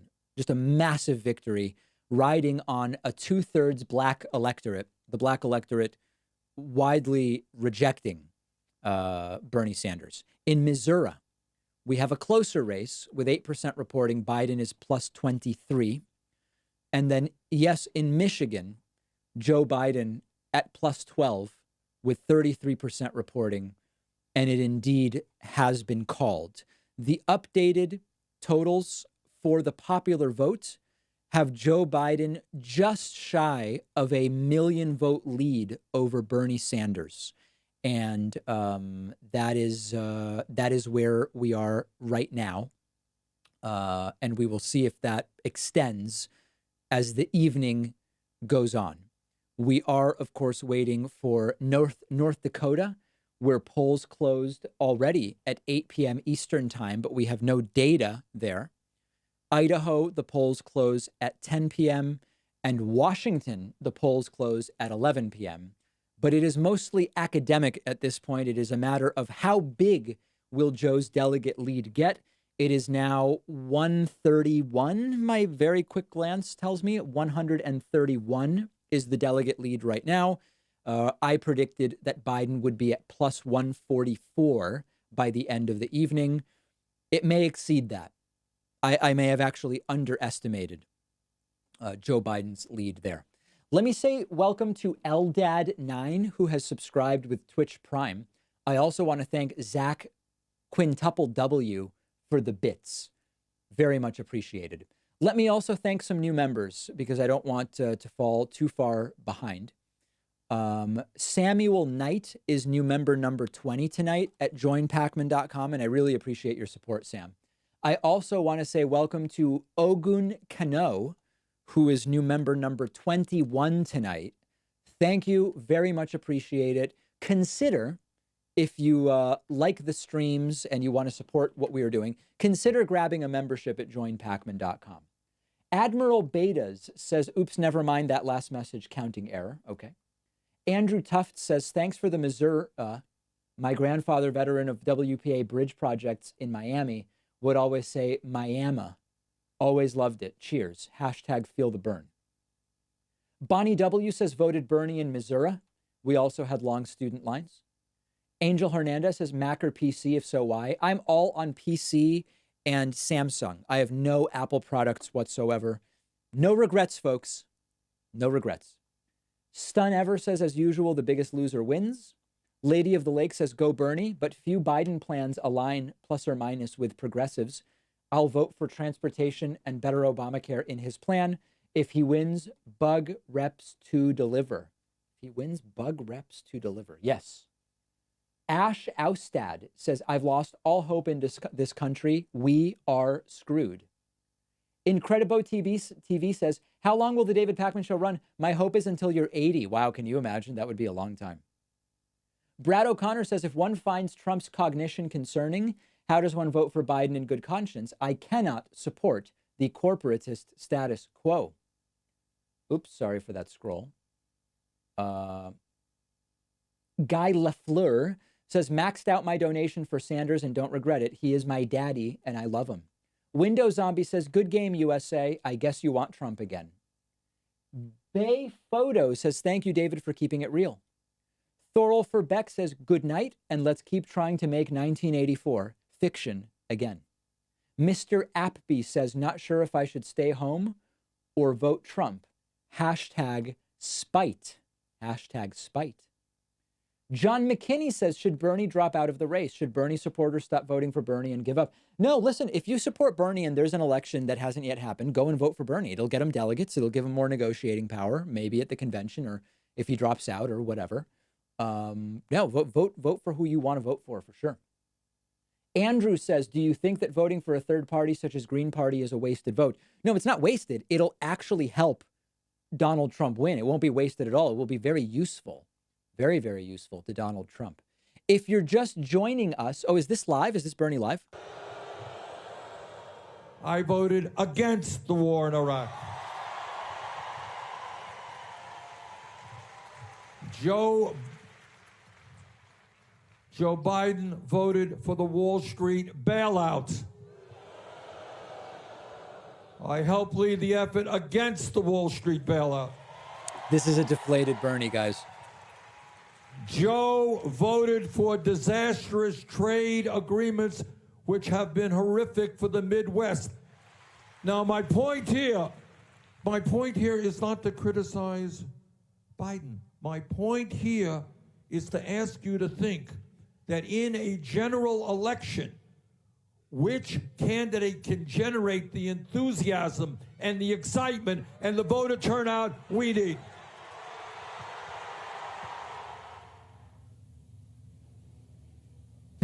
Now, Sanders went into this race extremely focused on voter turnout. The idea that... Yes. All right. So the voter turnout discussion happening there. This must be earlier White House video since it is nighttime here on the East Coast now. So not sure what they're doing over on PBS, but let's get an updated look at the delegate count. Joe Biden has now surged to a 139 delegate lead over Bernie Sanders. I predicted 144. I'm going to be wrong in that I didn't expect, I underestimated the delegate lead for Biden by the time this is all said and done. Okay. Updated numbers from the New York Times. With 21% reporting, Biden remains plus 66, 67 in Mississippi. In Missouri, with 11% reporting, Biden is plus 24. And then with Michigan at 36%, it has been called Joseph R. Biden Jr. is plus 12.5, almost exactly, I believe. So far, a very, very good night for Joe Biden. If you are just joining us, I have called not just any individual races. I've called the primary for Joe Biden. If you don't like it, I understand, but I'm telling you guys the truth. If you're just joining the stream, also, please make sure on YouTube to like and subscribe. Like and subscribe. It really helps us. If you're joining me on Twitch, make sure to follow my Twitch channel. We're just 20 followers from 29,000, which is a beautiful, beautiful round number. And of course, I want to thank people who continue to sign up on my website. Dylan Linville is new member number 22 at joinpacman.com. Ford Brasher is new member number 23 at joinpacman.com. Let's do a giveaway. I know a lot of people are feeling down. Let's give away some stuff. New member number 25 tonight at joinpacman.com. I'll send you the item of your choice from my online store, davidpacman.com/gear. You can pick a t-shirt. You can pick a coffee mug. We have black coffee mugs, white coffee mugs, all sorts of cool stuff. New member number 25, and this can happen very, very quickly. We often get like 5 people will sign up at once. New member number 25, chronologically, I will personally get you a free item from my website, and I will enjoy doing it even more so. Okay. JC says Zed Jelani has been writing Twitter threads about why Bernie failed so hard in the final months. I haven't seen him, but I'm interested. Beezus C. Christ says, before you talk about why the black voter did what they did tonight, please talk to your friend Benjamin Dixon first. He will give you accurate insight. Okay. Yeah, I would. Let's send a tweet about that. Before discussing why the black vote went overwhelmingly for Biden, I would love to hear Benjamin Dixon's take on it, as he has been following this closely. Good. All right, let's tweet that. Continuing with the tweets on Twitter, to quote Bernie Sanders. Okay, good. Other super chats that are coming in. Shosoy Baboso says, Tulsi Garbage is running because she loves the new lifestyle. Everything is paid for. Her clothes, meals, and traveling. Fook Tulsi, Fook Biden. Very aggressive. Dustin DPS says, if Biden gets into the public eye enough and is considered not mentally fit by the DNC, could Bernie takes Biden's place as nominee? Wishful thinking. Listen, I already said, if Donald Trump has remained president for 3 years, despite pretty clear cognitive decline, as outlined on my program by everything from psychiatrists to all sorts of other professionals, I don't think it's actually going to restrict Joe Biden, incredibly enough. Miena Renders says 7 Republicans in the Supreme Court now. What do you think? It's going that direction, unless we get Trump out. McLean Racing, I would rather have 4 more years of Trump than a potential 8 years of the establishment. I disagree with you on the issue of judges, because these judges are going to remain for decades. And it is going to have such a disastrous impact long after Trump is gone. Voting for corporations in major cases and against the individual, it's going to be very, very ugly. So I think I don't agree with you for that reason and others. Dinobot2 says there are still roughly 100 total delegates from Super Tuesday to be distributed. Colorado and Utah still each have more than 20% of their votes to count. Those delegates probably won't matter in the end, but does it normally take this long? I don't believe it normally takes this long. I don't believe it does. Quags says, where the 102 burn delegate left from last Tuesday. Okay. I mean, you can wait on that, but I have called it. Devin Toothman says, can we officially call the general election Dementia Bowl? I am going to address that later today. Or I'm sorry, later this week, not today. John McKinney says, should Bernie Sanders drop out? Probably not. I mean, it's over, but Bernie is going to be able to get many more delegates. So he probably, I mean, if he wants to avoid an embarrassing loss in Florida, he should drop out. If he wants to get more delegates, he should just stay in. William Henning says, I live in Wisconsin. Our primary is in April. Is it still worth it to vote for Bernie, even though it's late in the game? Yes, vote for the person you support if they are still in the race. They will get delegates. It is a sign of support. Absolutely, you should do it. Justin Ward says, okay, wait. But if we add all of Warren and Gabbard's votes to Bernie's, oh no. Well, time for me to transfer gracefully into the anger stage. Mr. Appby says, David, like with Hillary and her investigation, is there no possibility the Biden investigation will make him a liability? Absolutely. There is absolutely a possibility of that. Randy H. says, if Bernie can leverage his endorsement of Biden in exchange for getting one or a couple progressive positions in his cabinet, which should they be? Well, Health and Human Services, which, by the way, is on the screen right now. Health and Human Services, I would be looking at. We can think more about that as this process continues. Sam Anderson says, I voted for Bernie in Minnesota. If Biden somehow wins the general, what is the likelihood a progressive stands a chance in the near future? The progressive movement would be hurt if Biden wins against Trump. There are conflicting priorities here. The best thing for the progressive movement is for Biden to lose to Trump. That's very bad for the country because Trump gets 4 more years of not dealing with climate.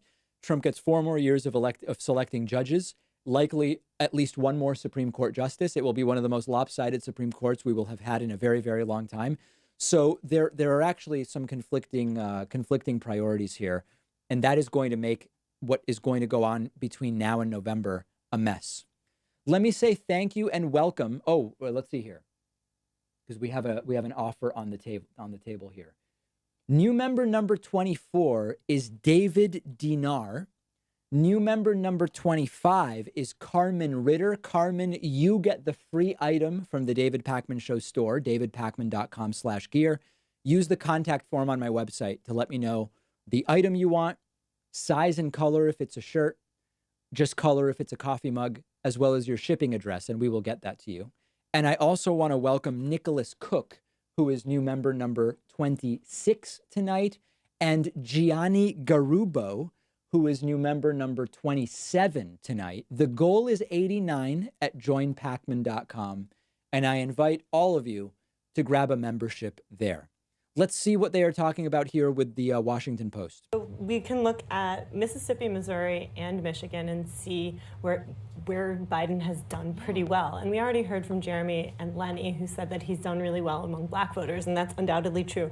But Biden's also done really well among older voters. And those voters 65 and older made up a larger share of the electorate than those 30 and under Covered in each last of those week, states. And Biden did really well among those older voters.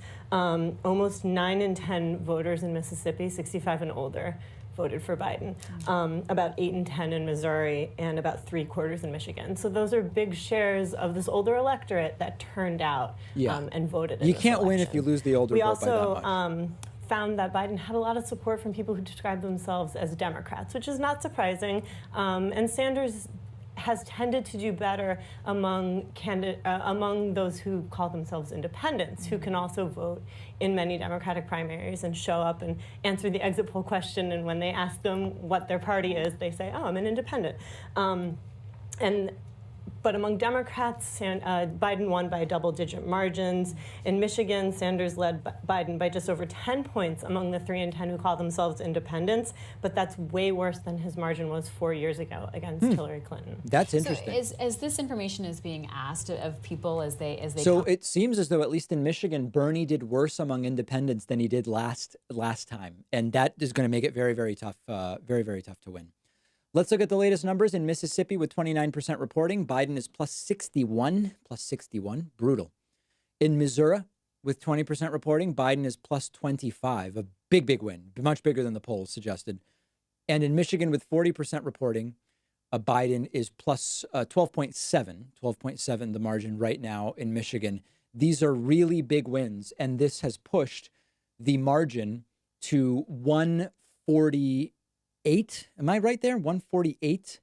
Doing some quick math. The margin of delegate lead for Joe Biden is now 148 delegates, which is bigger than I predicted. I predicted it would be 144. I underestimated it significantly. Let me say thank you to Nehaj, who is a Twitch Prime subscriber on Twitch, new Twitch Prime subscriber. I want to say welcome to Say He, who has subscribed for 7 months with Prime, with the message, I like Biden. GeoPoison has subscribed at tier 1. Thank you very much appreciate all of your support, and appreciate everybody who's been on the streams on YouTube, Twitch, as well as Facebook. We are also live on Facebook with a humbler sized audience. Let me put it that way. Okay.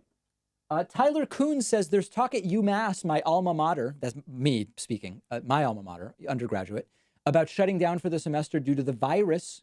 Other colleges have been doing so. Thoughts on schools closing?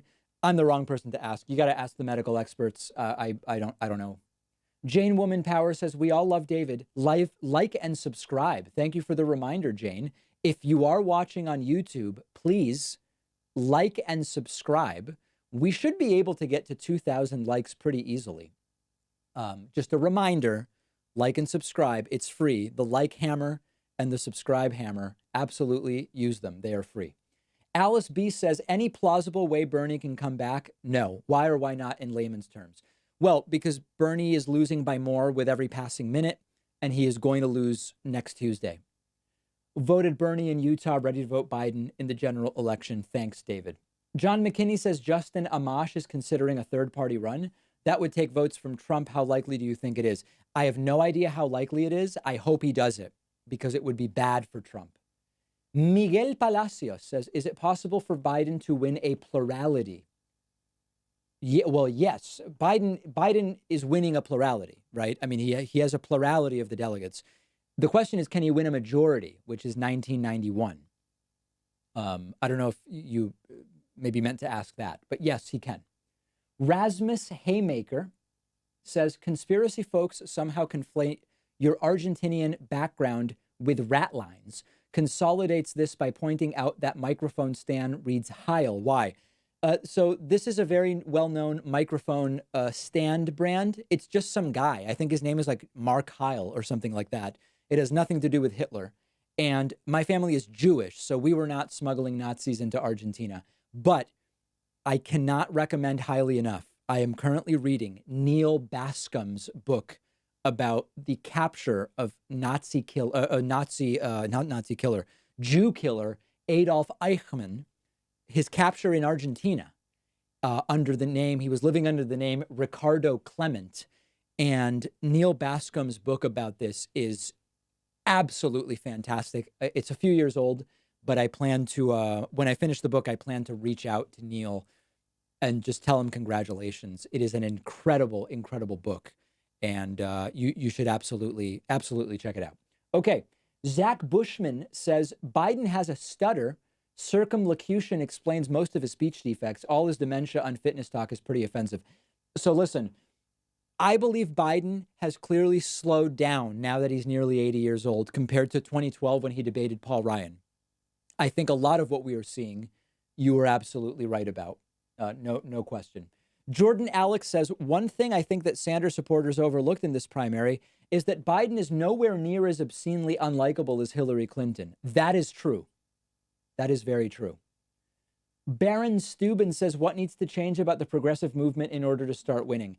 We need better candidates. Bernie has the right policies on a lot of stuff, but, this isn't new. I'm not now Monday morning quarterbacking. I've been saying this since 2016. Why is he calling himself a democratic socialist? You're not going to win with Missouri Democrats and Northern Florida Democrats, if that's what you call yourself. Why does he have toxic people around him, like this imam from 2 nights ago who once said ISIS seems to be in cahoots with Israel? I mean, it's why is someone like that even tangentially involved? Linda Sarsour, et cetera. We just need better candidates with the right policies. No question about it. John McKinney, sorry for the grammar. My phone was acting like an idiot. Here's the proper grammar. I heard Justin Amash is considering a third-party run. Is this a good idea? It's a good idea for us. It's a bad idea for Donald Trump. Keaton Klepper has, hey, David, hope you're having a great day. Your hair is. Yeah, it's a pretty good hair day. Pretty good hair day. Azim Abu Khalil says, as a Bernie supporter, it's heartbreaking to see Biden, of all people, become the Democratic presidential nominee. That being said, the Bernie or bust people are delusional if they'd rather have 4 more years of Trump than 8 years of Biden. Justin Ward says, seeing how young voters overwhelmingly support Sanders, can we expect the population to become more progressive in the coming decades, or do voters tend to become more moderate conservative as they get older? No, the people stay roughly equal in their politics as they age, but subsequently younger generations are more and more progressive. Again, I think it's important to understand that even if the country becomes more progressive, you still need good candidates. And that is certainly not going to change. Let's get some updated numbers. Mississippi, we have Biden plus 61, which is basically where he's been all night. In Missouri, we have Biden plus 25, also where he's been most of the night. And in Michigan, we have Biden plus 13. The numbers have remained very, very even as they've come in. The delegate math is still 148 for Joe Biden. 148 is now the lead. My prediction was 144. So we are close, but we still have North Dakota. That may end up being a tie. Idaho, which may end up being a tie. And then whether I end up being right or wrong, not that it matters, it's just a curiosity, it'll really come down to Washington. The delegate numbers, because North Dakota and Idaho have such small delegate numbers and it may be close. The math is ultimately maybe going to be decided by Washington, closing at 11 p.m. Eastern time, about an hour and 20 minutes from now. Let's see what we have happening on PBS. Interesting that he is. I want to talk about the decisions that John was making on the trail. He made several voyages out into the West, as you say. Not all of this was undiscovered territory. Okay. But heroin. This seems completely unrelated to what we are focusing on tonight, which are the election results. As interesting as I'm sure what they're talking about is. Let me say welcome to a few new people. Alice Batterman is new member number 28 tonight. Alice, thank you so much. I so appreciate your support. I also want to say thanks to my good buddy, Colin Francois, who is new member number 29 tonight. We are taking signups at joinpacman.com. The coupon code 2020 now saves you 66%. And we have it's an admittedly ambitious goal of 89 subscribers. Okay, I'm being told that Andrew Yang has just endorsed Joe Biden. Let's see what he says. The movement can... Okay, so no, that's old. Let's see here. Where is that endorsement? Does anybody know? These are mostly all retweets. And okay, so I guess I don't know.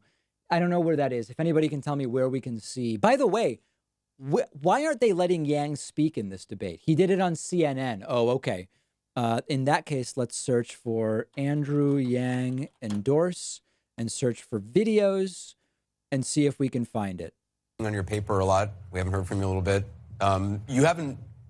Where do you see the race right now? Where do you see this going for Joe Biden? I believe that Joe Biden will be the Democratic nominee. And I've always said I'm going to support whoever the nominee is. So I hereby am endorsing Joe Biden to be not just the nominee for the Democratic Party, but the next president of the United States. Wow. And I say this, having supported Bernie Sanders in 2016, Bernie was an inspiration for me, inspired my run. But the math says Joe is our prohibitive nominee. We need to bring the party together. We need to start working on defeating Donald Trump in the fall. I've had many personal conversations with Joe about the impact of the fourth industrial revolution on the middle class. I believe that he's the right man for the job to help us not just defeat Donald Trump, but govern the country in the years ahead. And the question is, I guess I have for you, is what does he need to do to bring the Yang gang and the Sanders folks? Wow. Yeah, I mean, and what do you say to your supporters who might support Sanders? So let's retweet this. Let's see which version I want to do. I don't know either of these two people. I guess I will... oh, whoa. A whole bunch of stuff coming in. Let me find the... That was weird. Let me see. Things are just scrolling very, very quickly. Where was that old video? That first video I found. That's the one I want to retweet. This is very weird. Where did that video go? It's like it just disappeared. Did anybody see that? Sits down for an interview. Very strange. I guess I'll retweet this one. No, this video is trash. Okay. Well, I guess I'm not retweeting it. I don't know where those good videos just disappeared. Maybe they were copyright claimed or something by CNN. Who on earth knows? Okay. Grace Lee says, so states that vote June 2nd, our votes effectively don't matter now, right? Since Biden's lead is too big. Unfortunately, that's true. I mean, Biden won. Biden's winning. Biden will be the nominee. But you should still vote. I don't want to discourage anybody from voting. Omniscient says, is it possible for Obama to become VP for Biden? And how would you feel if such a move was pulled? I believe it would be a great move. I believe it is possible. I recently tweeted about this. There is some debate over whether Biden could have Obama as his vice president.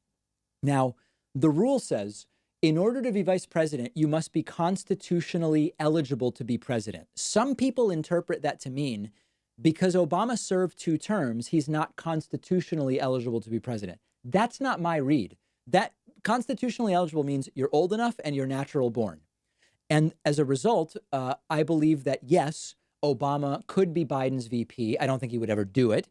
And if Biden were to die, Obama would be able to serve the remainder of Biden's term as president. I believe that is the law. Okay. But I don't think it would happen. Although I think it would be a really good idea. Grungy Dan has cheered. J Square says on Twitch with a subscription, keep up the great work, David. You never cease to offer a voice of reason in these turbulent times. Progressives, don't give up fighting for what's right. Yes, very, very, very much so. Some people like the idea of a Biden-Obama ticket. In fact, let's tweet about that. Let's put together a tweet. My understanding is that Barack Obama could be Joe Biden's vice president and could even serve the remainder of a Biden term,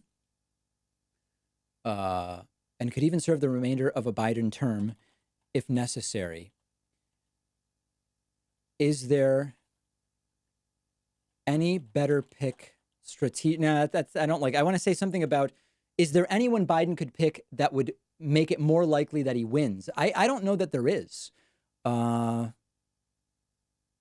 How do I want to word this? Maybe I can get some ideas. Warren? Yeah, I'm not sure about that. I'll just put thoughts. Yeah, there we go. Okay. All right. We're continuing to watch the results come in. And in fact, let's get an update on the results now. Mississippi, Biden has won big. Missouri, Biden has won a little bit less big. Michigan, Biden has won so far a little bit less big.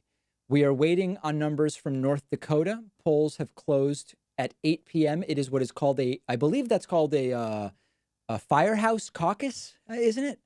Then we have Idaho, or is Idaho the firehouse caucus? Now I don't remember. And then we have Washington. Those are the ones that we are waiting on at this point in time. Let's see what people think about my idea of a Biden-Obama ticket. Let's take a look here. That would be the best meme ever. 22nd Amendment says no. Stop. Unconstitutional. David, is it a joke? Dumpster fire. Putin 2.0. Wait, seriously? No. Not good. No. Could we, not do that? Stupid as F. Oh, no. Biden will not be in the presidency. Okay. Yeah, very good. All right. Now, I do want to do the Andrew Yang endorse. Andrew Yang endorse. I want to retweet this video if possible. Okay, here it is. Andrew Yang has endorsed Joe Biden after Biden already won the primary tonight. Not hugely, or no, let's see. Anybody surprised? I am not at all surprised. Andrew Yang said he would support the winner, and Biden is the winner tonight. Okay. Did I tweet something that was misspelled? That would be hugely embarrassing. Let me see if I did. That wouldn't be good. Andrew Yang has endorsed his. Oh, geez. Hold on. Let me delete that. We want to. Whoa, everything going wrong here. Everything going wrong. All right, here we go. Let's actually do it properly. Andrew Yang has endorsed Biden after Biden already won the primary tonight.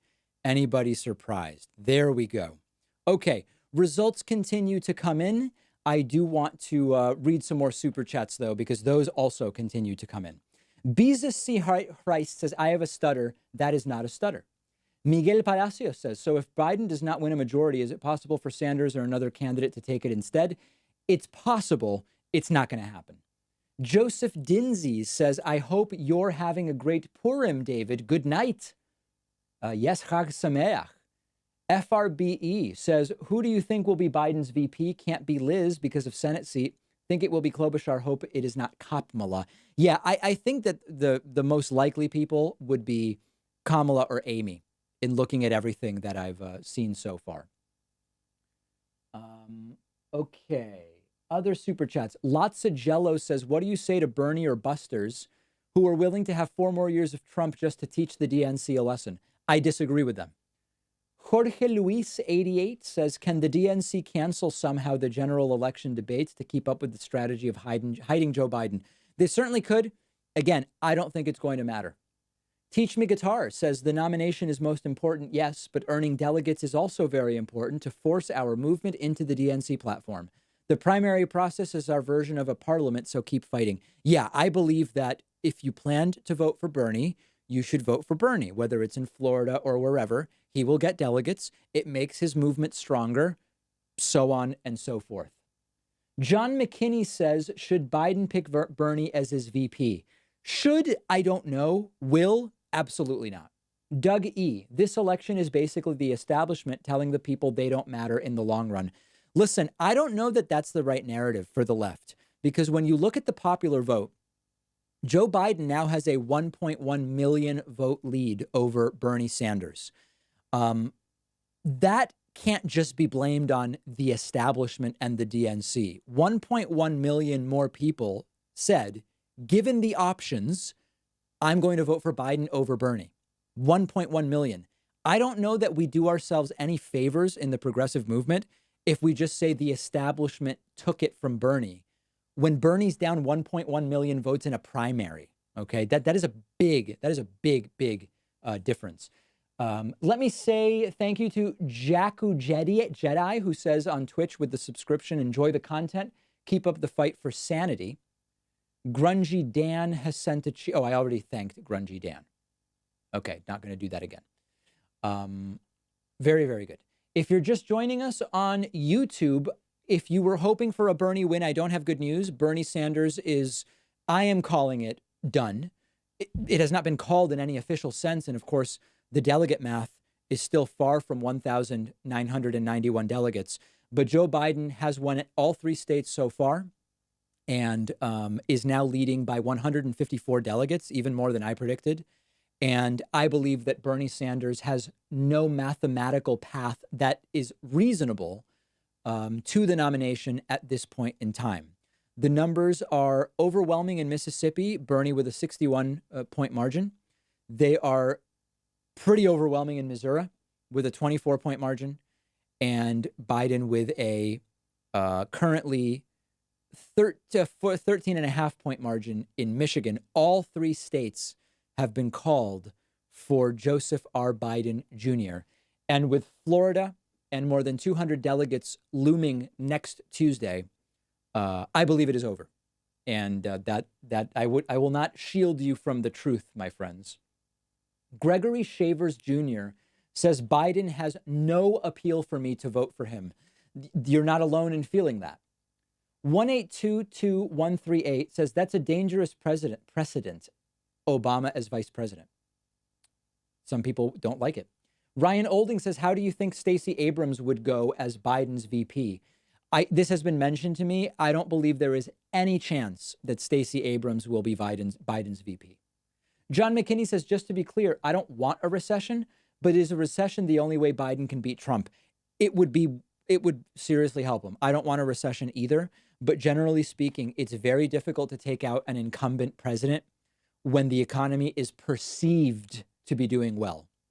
And it is very much about the economy. So you are certainly onto something. KWB says, do we really want to fight about whether Obama is eligible for VP? Would be a massive waste of time and energy and a corruption talking point for the Republicans. Yeah, I don't know that I'm seriously proposing it, but it is a compelling idea to me. Bay Photo says, do you think Biden's poor speech and forgetfulness is really a problem, especially if he's up against the guy in the White House? Yeah, like I said, it is very dishonest and cynical for Trump supporters who have ignored Trump's obvious cognitive issues to now say Biden has dementia. Well, so you're going to vote for Trump? Does that make sense? Diana Bridget says, thanks for giving the news without angry rhetoric. Thank you. Jane Woman Power says, smart viewers like and subscribe. Late in Canada, nighty. Yes, if you're joining us on YouTube, make sure to hit that like and subscribe button. It is very important to our YouTube channel that be done. Alex Sinsarak says, was Jesse Lee Peterson friendly to you in person? Yes, he was. He was very friendly. Max says, I don't have it in me to canvass for Joe. FRBE says, would Bernie dropping out ASAP help Biden? Sure. I mean, then Biden gets like all the remaining delegates. The question is, does it help him in November? And I don't know the answer to that. Viper X says, what do you think of Bloomberg being Biden's VP? I think it's a bad idea. I would not do that if I was Joe Biden. I would very much stay away from that idea. I don't think that it's a good idea. Let's see if we have anything new from the Washington Post. Concerns regarding the coronavirus caused the senator to cancel his planned Ohio rally tonight. And we're still waiting for live remarks from Joe Biden. So stay with us. All right. We may hear from Joe Biden at some point soon. That would be very, very interesting. Washington maybe soon to start coming in. We don't exactly know yet, but we are indeed waiting for remarks from Joseph R. Biden Jr., which I am curious. He was shot out of a cannon last week when he had the good results. We'll see what we get from him tonight. And then we will see. We may actually be moments from results in more states now at the top of the hour. We're going to keep a very close eye on that. Nothing yet from North Dakota. Polls have been closed for a while. Idaho polls close now, or 2 minutes from now. So we will see what we get there. But it is mostly academic at this point in time. Okay. Let's see. If you have any question for me, and remember, if you voted at all in this primary, let me know via YouTube Super Chat where you voted and for whom you voted. I want to hear that. Let's see. Gonzo Lude says, someone put Kyle Kalinske on suicide watch. Okay. I don't know exactly what that's about, but I'm guessing, yeah, he probably is not super thrilled about what's going on, would be my guess. And the progressive movement certainly cannot be thrilled with Biden. There's no question about that. But alas, he is going to be the nominee. Terminal says Biden won't install conservative judges and might reinstate some environmental protections. Suck it up, guys. I love Bernie too, but suck it up. Vote blue. Biden will do the things you said.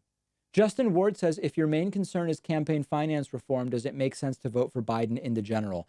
The odds of Bernie having gotten through the campaign finance reform you likely want are almost zero. So if campaign finance reform is your primary issue, then you should pick a secondary issue and evaluate Biden versus Trump on that. Okay. There's a poll on Twitch, and I don't know who made it. I didn't make it, and it says, who will you vote for in the general? That's interesting. I don't even know how that is. Who did that? Maybe one of my mods? I'm not really sure. But overwhelmingly, the numbers are going to Joe Biden there. Let me remind you that we do have a target tonight of 89 new members on my website, joinpacman.com. Those website memberships are the best way to support the streams, the show, the YouTube channel, the Twitch streams, all of that stuff.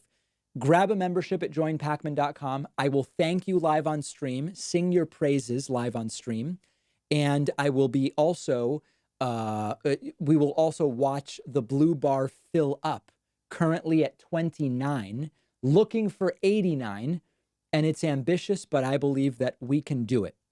Any moment now, we are expecting results to start coming in from additional states. Let's see, still nothing yet. Still nothing yet, but presumably very, very soon. We are also waiting for a statement from Joe Biden on what is for him a very, very good night.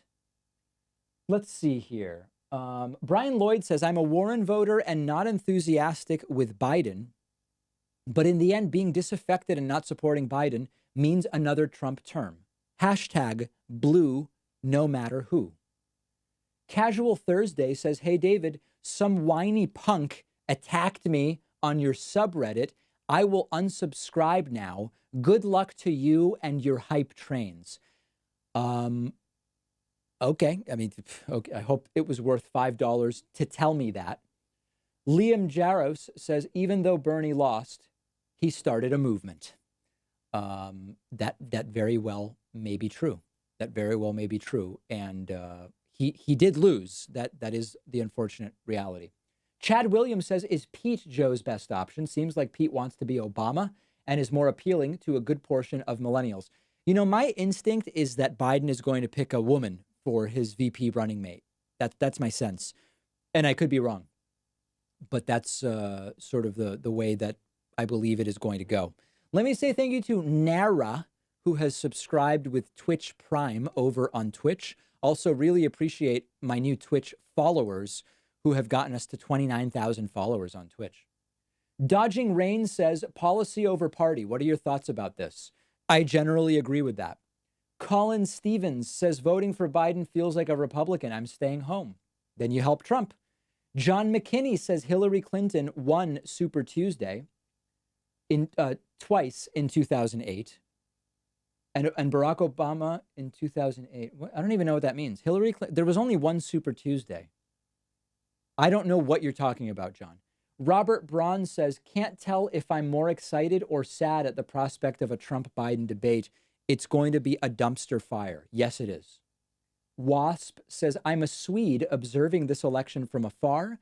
And although I would have loved to see Bernie as the candidate, I wouldn't hesitate to vote Biden. Very mature of you. James Bell says, David, can I carry your children? Maybe I don't know enough about biology to answer that question, my friend.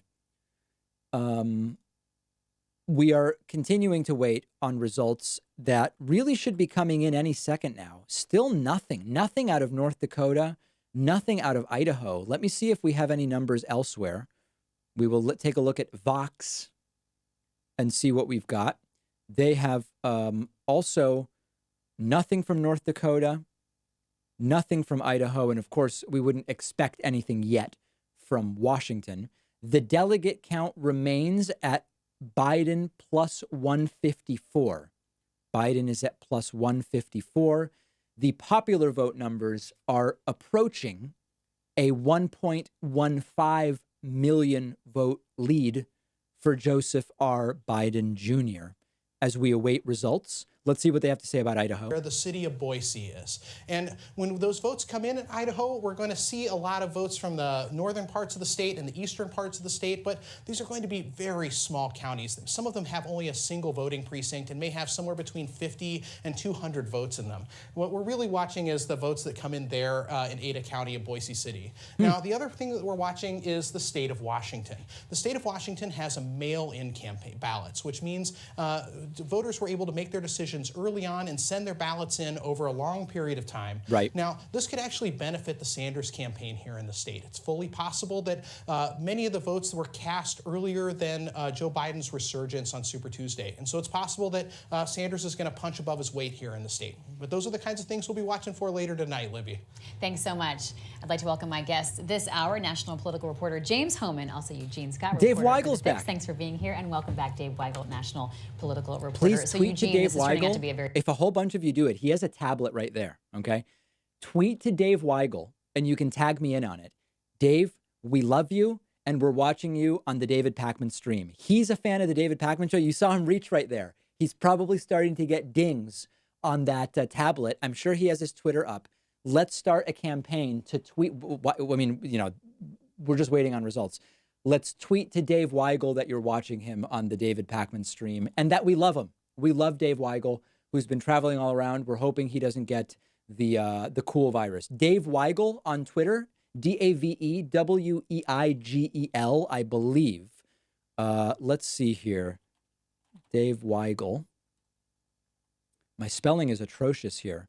Yeah, here he is, Dave Weigel. And as you can see, he follows me. He has his 500,000 followers. And we absolutely love it. We love it all. And we want to make sure Dave Weigel is appreciated there. Okay, other super chats continue to come in.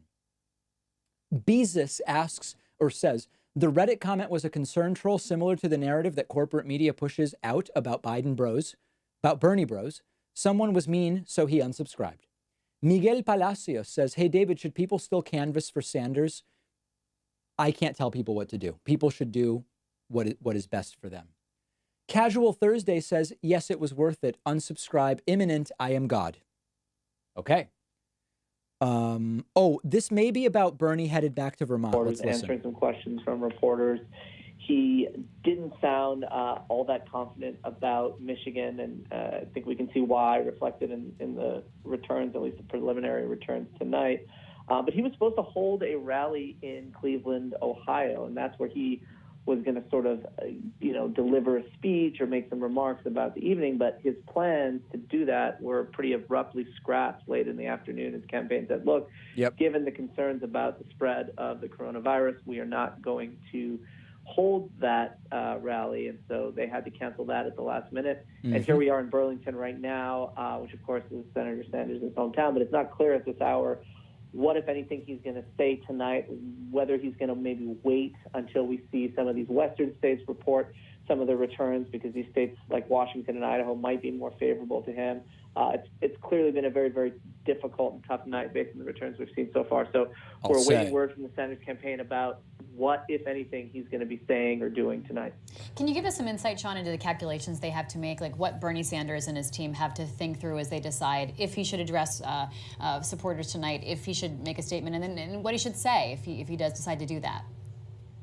Well, if you're going to make a statement about an election night, about a primary night, then you want to have something generally positive to say to your supporters. And so right now, I think what they're looking at is where are If I were Bernie, I'd probably say nothing. Is there going to be a state that we can say we won?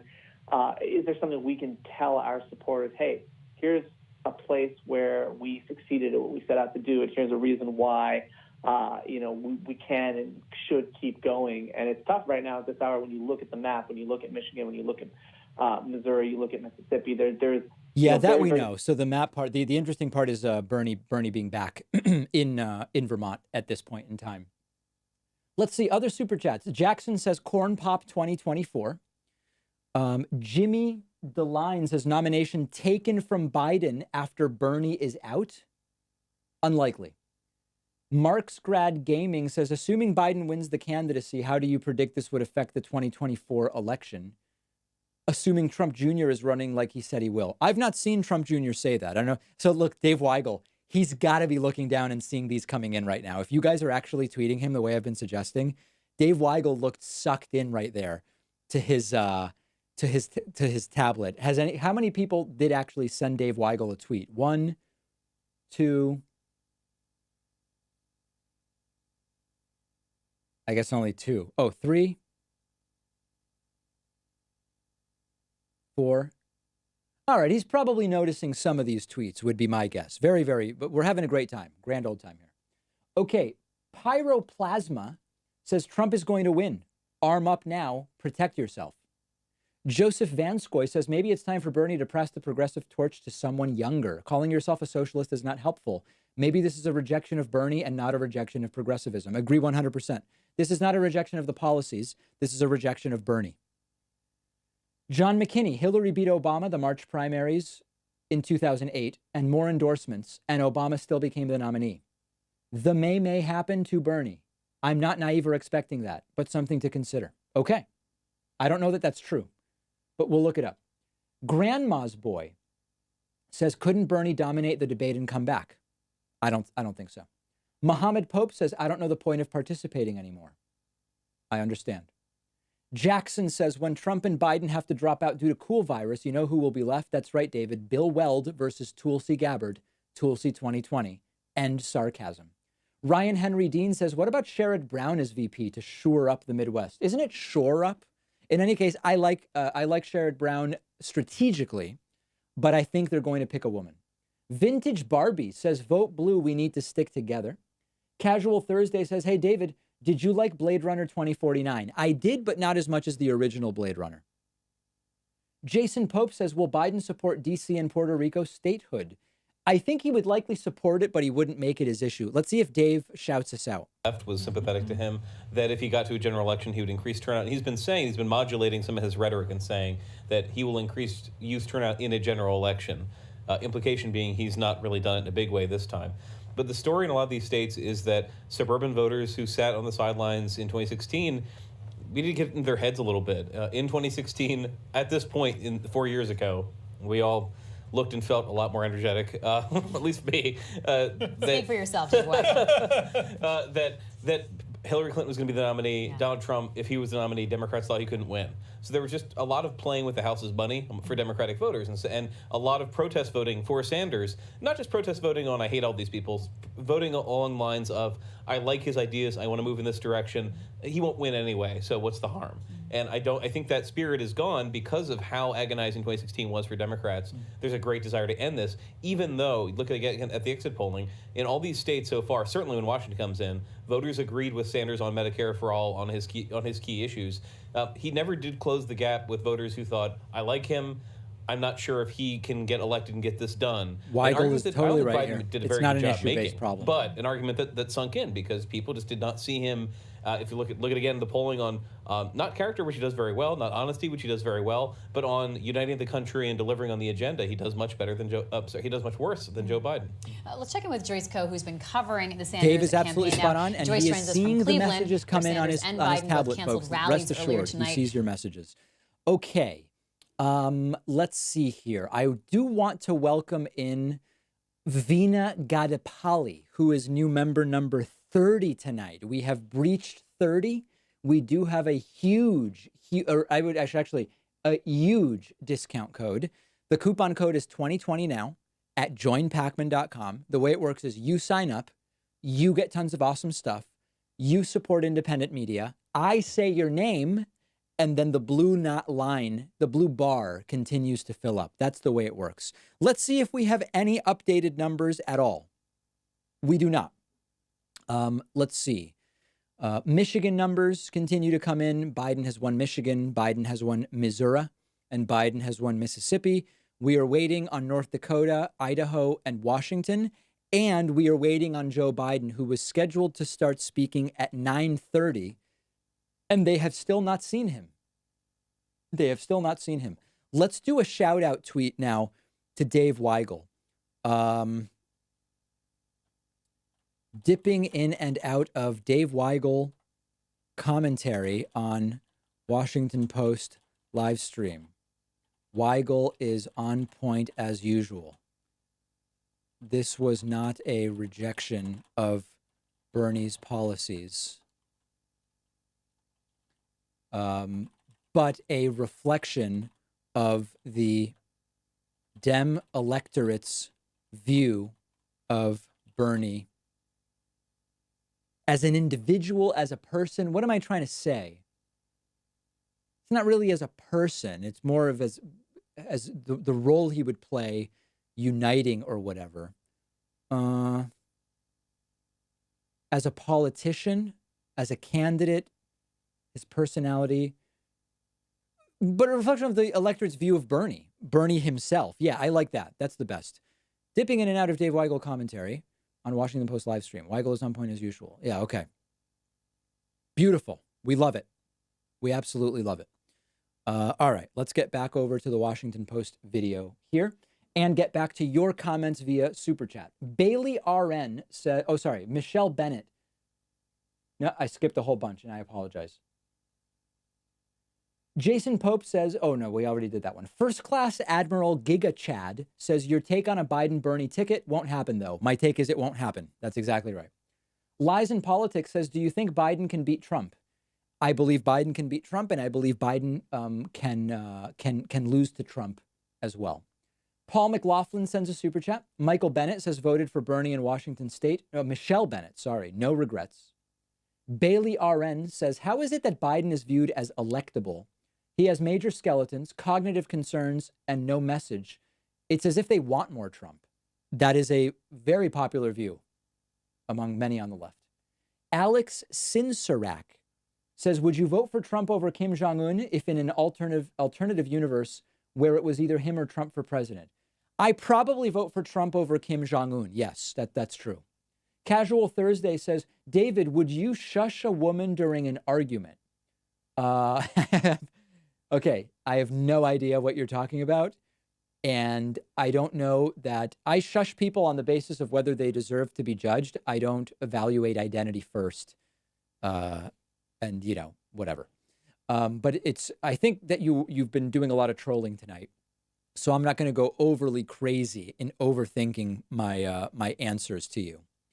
We still have no data, although we want data from Idaho and North Dakota, and we are expecting Washington numbers. We may have Washington numbers almost instantly at 11 because people have been voting by mail for a while.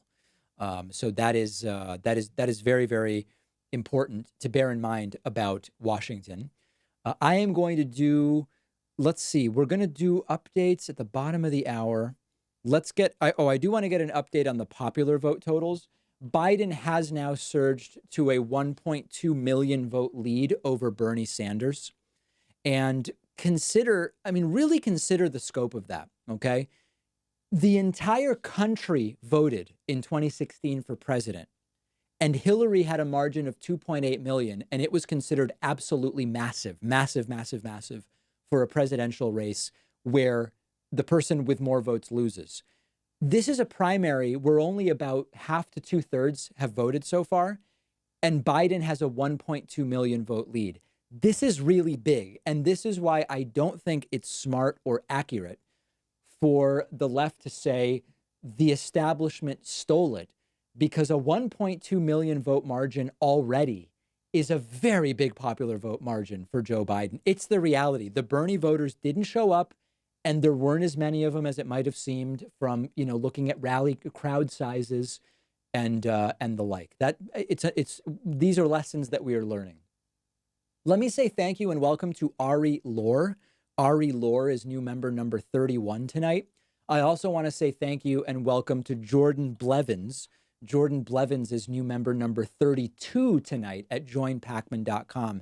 That puts us well over a third of the way to our goal of 89 new members tonight. Let's see. Reichsbanner Schwartz Rot Gold sends a super chat. That's a mouthful. Pyroplasma says, do you support the draft? By the way, what on earth is happening on the screen right now? Number of people that went from Hillary Clinton to Joe Biden. And we do that for each of the candidates, and we set that equal to, like I said, the number of votes that Joe Biden got. And we then rewrite this equation. Next, we rewrite this equation. Basically like this. We say that the number of votes for Joe Biden is equal to the parameters that I just defined times the number of votes that were out in 2016. And then we do what we always do in math. We solve for X. You know, Lenny, it sounds so much easier when you Oh my talk about goodness, it. And what it's is happening? This has been taken over by math and data. Okay, Pyroplasma says, do you support the draft? So listen, I don't support the draft. I sometimes think if we had one, maybe our elected officials would be more careful about deploying the military, right?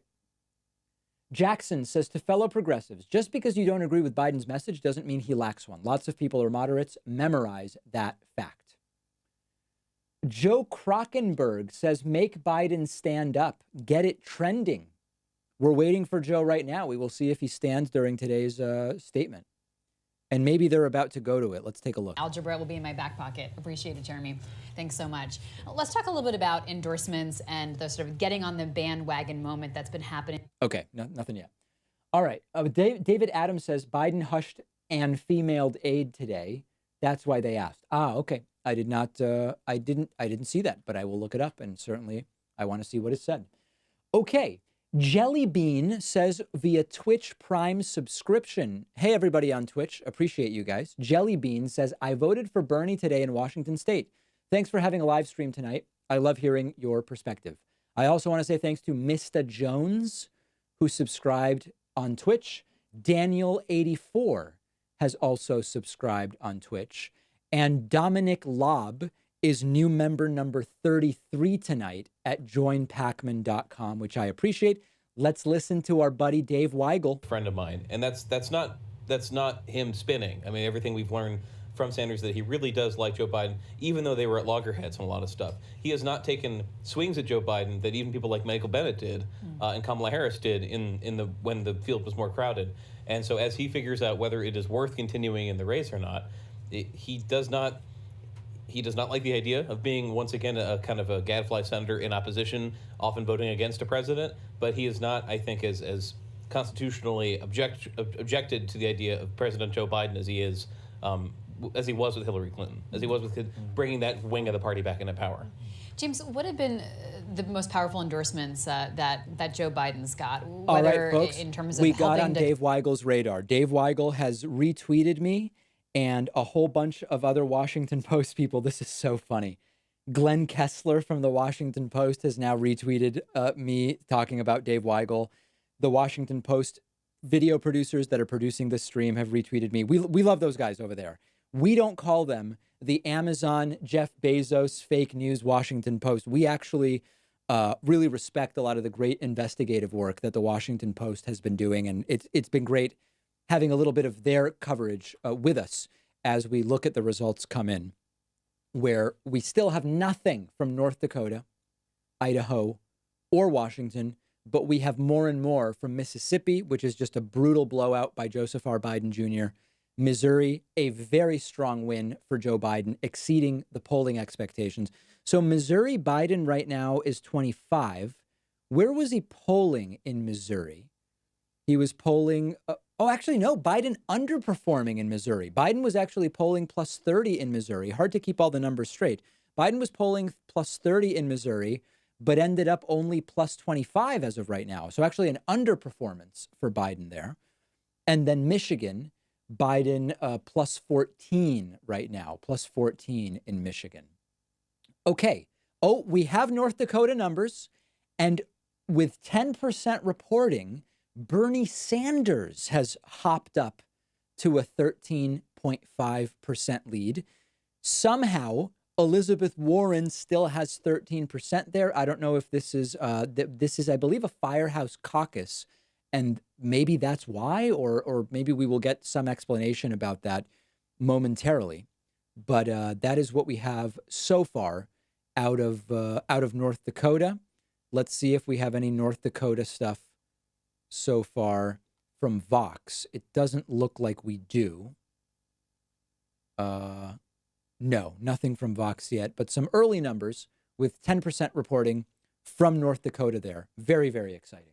Okay, other super chats that are coming in. Let's see here. Okay, Smacka Alpaca says, how do you think this election will affect 2024? We won't know until we know the outcome of this election. And we have to think about 2022. How do you think a Biden-Trump debate would go? I think it would be far less eventful than a lot of people imagine. Harshal Parmar says, how long before someone truly progressive becomes president? It's going to be a little while. Little Solace says, voting green in California. Let's watch it burn. Reichsbanner Schwartz Rot Gold says, Tulsi still in because of Corona. Kills the old people. You're not the first person to mention that. Very, very dark and grim. Joe Krockenberg says Joe Biden will vote for Trump because he'll forget whether he's Trump or Biden. Bernie 2020. Mark Hufteling says, you are an important voice, David. Keep up the great work. Thank you, Mark. And I recognize your name. I know you've been supporting the show for a while, and I really appreciate that. I also want to say thanks to Devin Hodgson. Devin is a new subscriber 34 tonight at joinpacman.com. Number 34, consider grabbing a subscription at joinpacman.com. But if you want to not pay anything, which I totally respect, if you're watching on YouTube, give us a like. We're almost at 2,000 likes on YouTube for the stream. Hit the subscribe button. Would love that. If you're watching on Twitch, make sure to follow. If you have Amazon Prime, you can get a Twitch Prime subscription for free. And we do now have numbers coming in from North Dakota. With 10% reporting, Bernie Sanders is up 13 there and maybe would be able to get a win. North Dakota, somewhere between, is it 14? One of these, Idaho and North Dakota are 14 and 20 delegates each. I just don't remember offhand which is which. But we will know that very, very soon. And delegate numbers. Yes, people wanted a delegate update. The lead for Joe Biden now is 783 to 627. That looks like 156 to me. Is that right? 156, yeah. 156 delegate lead now for Joseph R. Biden Jr. over Bernie Sanders in the Democratic primary so far. I am being told Idaho now has 20% reporting. Anybody? Is that right? I'm sorry. Idaho is 20 delegates. Right. I apologize. Got confused there. Okay, let's see what's happening over on PBS briefly. Going to do a water refill, the last one of the night, and then we will be back, including with Washington results just moments from now. So we're going to start talking about going through the primaries into things like the conventions, and then, of course, voting in November. Yeah, and you mentioned turnout. I want to get to that, but just very quickly, again, on this coronavirus, candidates like to turn this into a moment about crises and how you handle them. That's what they do, that you find a way to just sort of focus on your strengths. We've seen this both from Sanders and Biden, who have said, look at the way that President Trump is handling this and the way he's mishandling it. They argue we would do it differently. Is that the type of message you think that resonates with voters, or do they say, well, this is an isolated case, I'm not willing to judge the president just on this one thing? Yeah, we don't know quite yet. I mean, I think the jury is still out. The initial polling about this, specifically the question of how do people feel Donald Trump is doing on this. Not surprisingly, it's breaking down on partisan lines, right? Republicans think he's doing great, Democrats think he's doing terribly. But I do think that as we move through this process, it is going to be a very important moment of leadership, believability, all of those sorts of things. And look, we may think we know how people are processing this today, but then as we fast forward into the fall, how they processed it at the time may not still be with them. The interesting thing to think about, Daniel, is these last 4 years, how many big, major, what would be game-changing, political, landscape-altering events have happened. And nothing has really moved anybody's numbers. Right. Whether it's the president's numbers, opinions about candidates, it's been really stable. Is this the thing that finally does start to sort of break us out of this partisanship? And I guess the next question, too, is it's not just about the president. It is, how is Congress handling it? How are health officials in these states handling it? Governors. A lot of these are mayors and governors who have to make these moment-by-moment decisions. So it could have ripple effects that go far beyond just this 2020 race. That's such a good point. One of them you had mentioned was turnout, and we're still waiting to see what these final turnout numbers will be tonight. But we do know this. Just last week, Super Tuesday, a big moment for the campaigns, and the turnout was astounding. I mean, you had Virginia, for example, up almost 500,000 voters. Mm-hmm. Texas up 1.4 million voters. A lot of states saw, these are Democrats now, coming out in high numbers compared to 2016. The question I think we're all asking in this moment is this a surge for Joe Biden that suddenly voters who might have had misgivings fell in love with him, or is this a sign of how much Democrats want to beat Donald Trump? I would go for a sign of how much Democrats want to beat Donald Trump. That's not to say that Joe Biden is not popular. In fact, both Joe Biden and Bernie Sanders are well liked. This isn't about coming out to show how much you don't like one of the Democratic candidates or how much you do like one of the other Democratic candidates. It's not as simple as that. But I do think that the most important person in this primary is Donald Trump. The feelings that Democrats have about beating him are so intense. In fact, I was just scrolling through, before I came up here, the 2016 exit polls in Michigan, when they asked voters, what is important value to you for these candidates, that they, are electable, that they care about people like me, that they have leadership qualities. Only 17% said electability was an important issue for them.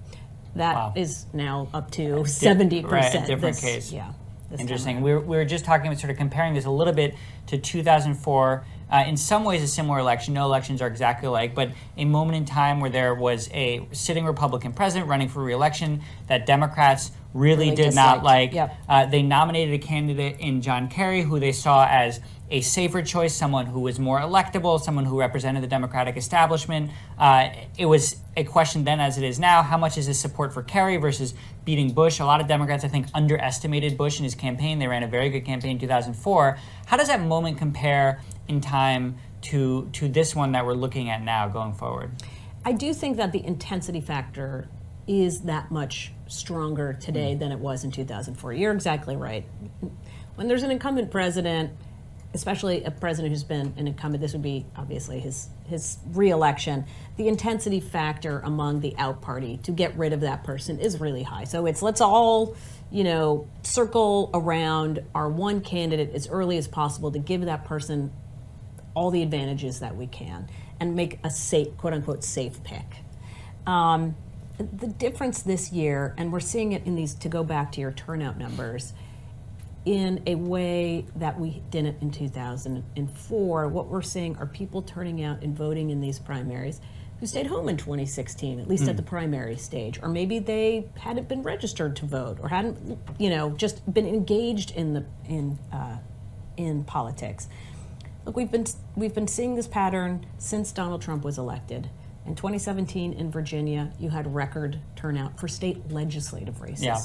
It's not that voters in Virginia all of a sudden got interested in what was going on in Richmond. They felt sort of helpless after the election, and Democratic voters said, what can I do about it? All right, well, let's just start voting for people with D after their name.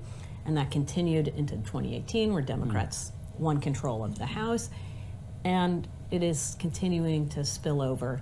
The real question is going to be how many of these voters who are turning out now are new to the Democratic Party, that Democrats can count on them to show up in November, and maybe they were voters in 2016 that voted for a third-party candidate, or that maybe even voted for Donald Trump. Will they come and support Joe Biden if he's the nominee? Yeah, and lastly, Amy, to your point about how the most important person in this race is going to be Donald Trump, the president. Let's end there. And my question to you is, we've seen Trump do some interesting things. He is going to states where Democrats have debates and campaigning the day before, sometimes the day of. We saw that in South Carolina. We saw that in New Hampshire, I believe. He is getting his surrogates out there. He's obviously on the offensive on social media. How different is this approach to incumbents in the past? Right. I mean, there's a trolling component in here, right? Wherever the Democrats are, that's where the president is going to be. But I think it's also a very interesting strategy by the president, because what he's saying is, I'm not conceding a moment or a vote to Democrats, and I'm going to be able to show you that just my very presence is going to be able to turn out those Republicans. This is not going to be a complacent electorate. All right, I am back, and we are now in the final stretch. They are talking about Florida, which is going to be essentially a complete firewall for Bernie Sanders, and is a lot of the reason why it was do or die today for Bernie as it is, because Bernie's going to get absolutely crushed in Florida. Unfortunately for him, a lot of Florida Democrats are just not really into the Bernie ideology, and we've known that for some time. Bernie was always going to have to do well elsewhere. Florida is not going to be the place for Bernie Sanders. Okay, let's get to some other questions here. Peter Giampapa has signed up for a YouTube membership at the soy boy level. Thank you, Peter. Jorge Luis says, David, can I ask you if you're an LGBT individual? Some of us would love that. I am not. I am an ally. You can check out, if you want to see something really fun, excuse me, go to my Wikipedia page, look at the history on it, and look at the number of times that there have been fights trying to say that I am a gay man, and then it gets changed back, and you see notes saying, no, he said he's an ally, and somebody says, no, he's clearly gay, look at his hair. Somebody changed my name on Wikipedia to David Gay Pacman, which actually I found kind of funny. But I am not a member. I am an ally, my friend. Kevin Villalobos Gonzalez says, is a vote for Biden a vote for the Obama era? Well, he wants us to see it that way by calling himself an Obama-Biden Democrat, or an O'Biden-Bama Democrat, as he once said. Luke says, David, why are you calling it quits for Sanders? Sam Cedar says more of the delegates up for grabs after today, and we have Sunday's debate to debut to the public Biden's dementia. Everybody can call it the way they see it. Michelle Bennett says Washington state ballots had to be postmarked by today. So they will continue to trickle in. Trey Adkins says voted Biden in Texas as an anti-Trump libertarian independent. Go open primaries. Do you agree a Biden-Trump general will have better independent moderate turnout? I've not thought about that, and I don't know. I would have to think about that. David K says, are you going to say I told you so and rub it in the moderate Democrats' face when they lose to Trump in November like you are with Bernie supporters? I'm not rubbing anything in anyone's face. When I'm wrong about something, I tell you I'm wrong. I predicted Trump would lose in November of 2016. I was wrong, and I've been clear about that. I said a week ago, Bernie has no path, and today's results reinforce it. That's it. I mean, I don't know about, rubbing anything in people's faces. Not even sure I totally even understand. Okay, let's see what updated results we may or may not have coming in. North Dakota, still just 10% reporting, very, very light out of North Dakota. Nothing out of Idaho, although polls closed 37 minutes ago. And we are waiting on Washington at the top of the hour. And we will see. In terms of the popular vote, Joe Biden is now leading the popular vote over Bernie Sanders by 1.25 million votes. That just keeps expanding. And we may have, by the end of the primary, if things don't reverse, we may have a 2 million vote lead. But guys, people saying it's not 10 p.m. in Idaho. I understand that. 10 p.m. Eastern time. Polls close at 10 p.m. Eastern time, as it says on the screen. So I understand time zones. I appreciate the concern. Okay. Lelam Jazifa says, glad the United States is turning into a dictatorship. We earned it. Republicans are turning us into an oligarchy, but we deserve it. Scott Schoenberg says, top of the morning to ya. It's me, Biden. Yeah, Biden. Biden-Bama. I kind of like the sound of that, to be perfectly frank. I don't dislike it at all. If you're just joining us, welcome on Twitch, Facebook, and YouTube. It has not been a great night for Bernie Sanders.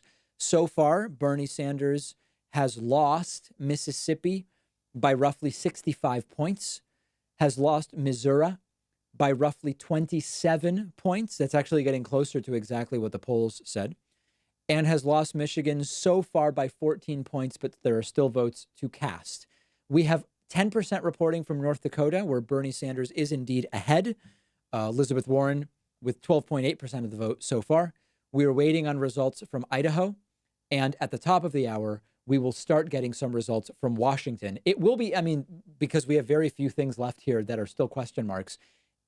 Can I zoom that in a little bit? Let me see. There we go. We will be interested to see whether in Washington they are able to call it right at 11 or whether it will be too close to call. The Washington polling as of this morning had Biden up in every poll done in March. Biden +1, Biden +3, and Biden +6. But conceivably, it is one where Bernie could at least be competitive. So far, not competitive in any of the ones that have been called. But if you're joining me, I also want to point out that I called the entire thing over an hour and a half ago. When Michigan was called, I said it's over. So I know that there's people saying, David, can you stop this? Like, it's over, it's over. Why aren't you saying it's over? I said it's over a long time ago. I said it's over at, it must have been, what was it, 8:45 or 9:15 or something like that.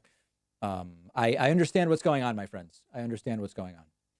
Okay, let me say thank you and welcome to Joshua Rosales. Joshua Rosales is new member number 35 tonight. We do have this thing called membership. I know you've probably never heard of it because I never mention it. We are looking to get 89 new members. Why 89? Beautiful question. Super Tuesday, we had 88 people sign up on my website. We're just trying to beat that by one. Why not, right? We'll just pick that. You can sign up at joinpacman.com. Coupon code 2020 now saves you 66%. The goal is 89. Solenarius says, voted Bernie in California. David, what do you think it would take to actually enact ranked choice voting at both the primary and general elections? That's going to be more of a state issue. I think we need to be doing it at the state level. Maine did it. We need to be turning state houses, state legislatures and state senates and working through it that way rather than waiting for some kind of national ranked choice or single transferable vote thing, because I think that that's a very uphill battle. Let me say thank you over on Twitch to CM493. CM493 has subscribed with Twitch Prime, and I appreciate that very, very much. We are starting to get results from North Dakota if you're joining us. We are waiting for results from Idaho, which closed 41 minutes ago, and we are just 19 minutes from Washington closing. People have been mailing ballots in and voting in person today, and ballots have to be postmarked by today to count. So there will be a couple more days where they will continue to trickle in, and we will see whether that plays a role in ultimately who is the winner. We will also see whether they are able to call it right at 11 or not, and that will be something we will be following as well. Let's see if we have anything. We are also waiting for Joe Biden. He was scheduled to speak an hour and 12 minutes ago. Biden apparently known for being late. I didn't know that, but it is, I guess he's known for being late, and he is running very, very late today. And we will see how much longer we have to wait for Joe Biden's statements. I am curious to hear him. The latest delegate count, let me refresh and make sure we're up to date. Yes, it is 156. Bernie Sanders is now down 156 delegates to Joe Biden. And depending on what happens the rest of the night, that may increase or it may not. We still have just 10% reporting in North Dakota. Importantly, consider that in Mississippi, Bernie Sanders is almost not viable at 15.2%. And that could be something that takes place that is relevant as the delegate numbers continue to accumulate and add up. We will certainly be following that as well. Over via Super Chat, Capricious Capricorn says, hi, my name is Timmy. I'm 10. I used parents' credit card. Ha ha. Wow, Timmy. That is wild. Vasile Vanda says, David, what can we do to motivate young voters? I wish I knew. Young voters didn't turn up this election, and Bernie Sanders was counting on them. And at this point, I don't know what it takes to get young voters to go out and vote. It's easy to get them to say, oh, I like this candidate over that candidate. That's pretty easy. It's easy to get them to know about the candidates. Not as easy to get them to actually go out and vote. Aiden Van has subscribed on Twitch with the message, David, I love you, bubby. Please spend more time on Twitch. You and Stephen Bennell II have the greatest chemistry in the world. Remember, that's Stephen Kenneth Destiny Bennell II. Okay, Bailey RN asks, will AOC run in the future? No idea. Not worried about it right now. Mr. Daughtry says, did we lose? Biden VP guess. Bernie lost.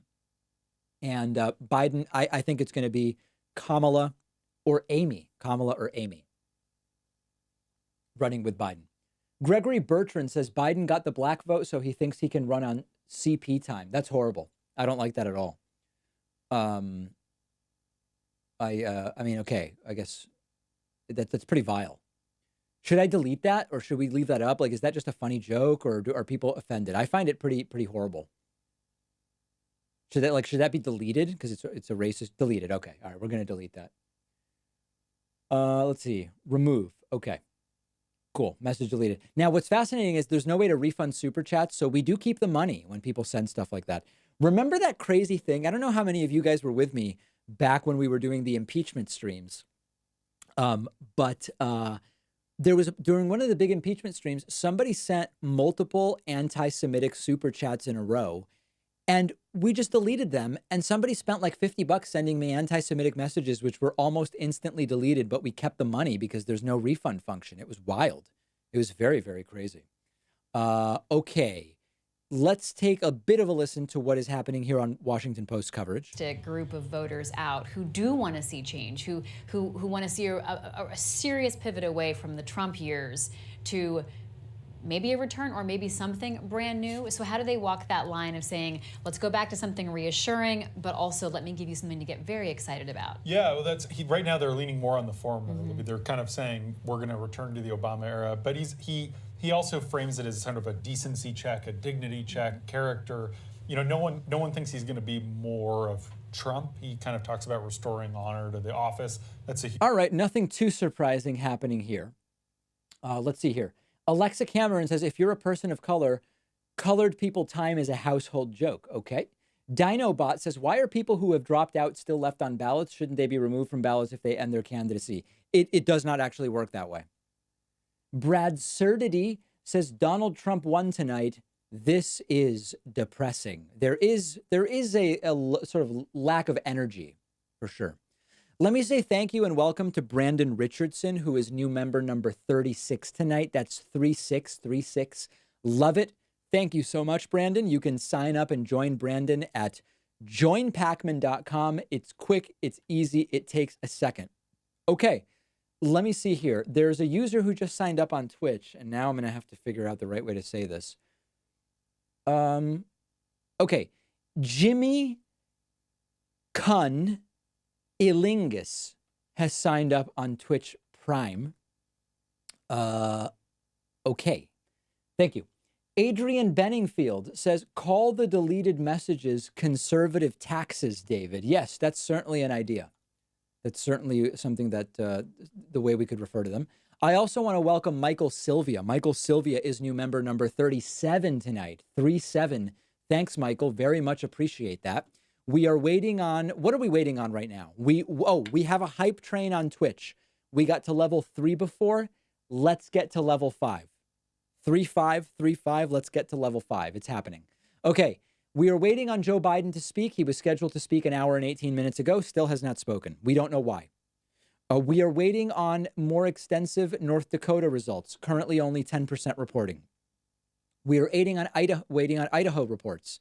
It has been closed for 48 minutes there. Still no information. And we are waiting on the top of the hour closure in Washington State, 12 minutes away. 12 minutes away there. Looking at delegate numbers, Bernie Sanders is trailing by 155 delegates, 155 now. That is where those numbers are. And Joe Biden has surged to a 1.3 million vote lead in the popular vote as well. This seems to be updated in very much real time. 1.310. Let's see if I hit refresh. 1.312. Wow. That is being updated very, very quickly. So those are all of the different things that we are currently waiting on. And we don't know why Biden has not spoken yet. Automosi says, is Biden still going to speak tonight? Thanks for doing what you do. As far as I know, he is going to speak. They were talking about it. Oh, let's see if they're going to go to it. So let's go live now to hear Here we the go. candidates' remarks. Our headquarters is just around the corner. And these are all people who have been working like the devil to try to get us elected as the... So I want to thank my sister Valerie and my son-in-law, Dr. Howard Kreiner here. And folks, look, we were planning a big rally in Cleveland tonight. But the governor of Ohio asked the presidential campaigns to cancel their indoor public events in Cleveland with large crowds of people. And that's what we did due to the coronavirus, and he was concerned about that. And as I've said all along, that we would follow the guidance of the CDC, state and local officials, and public health officials with respect to our campaign events. We'll continue to do that. This whole coronavirus issue is a matter of presidential leadership. And later this week, I'll be speaking to you on what I believe the nation should be doing to address this virus. But tonight, I want to speak to you from Philadelphia, where we announced our campaign at the front end, where we did our final announcement. To all those who have been knocked down, to all those who have been counted out, left behind, this is your campaign. Just over a week ago, many of the pundits declared that this candidacy was dead. Now we're very much alive.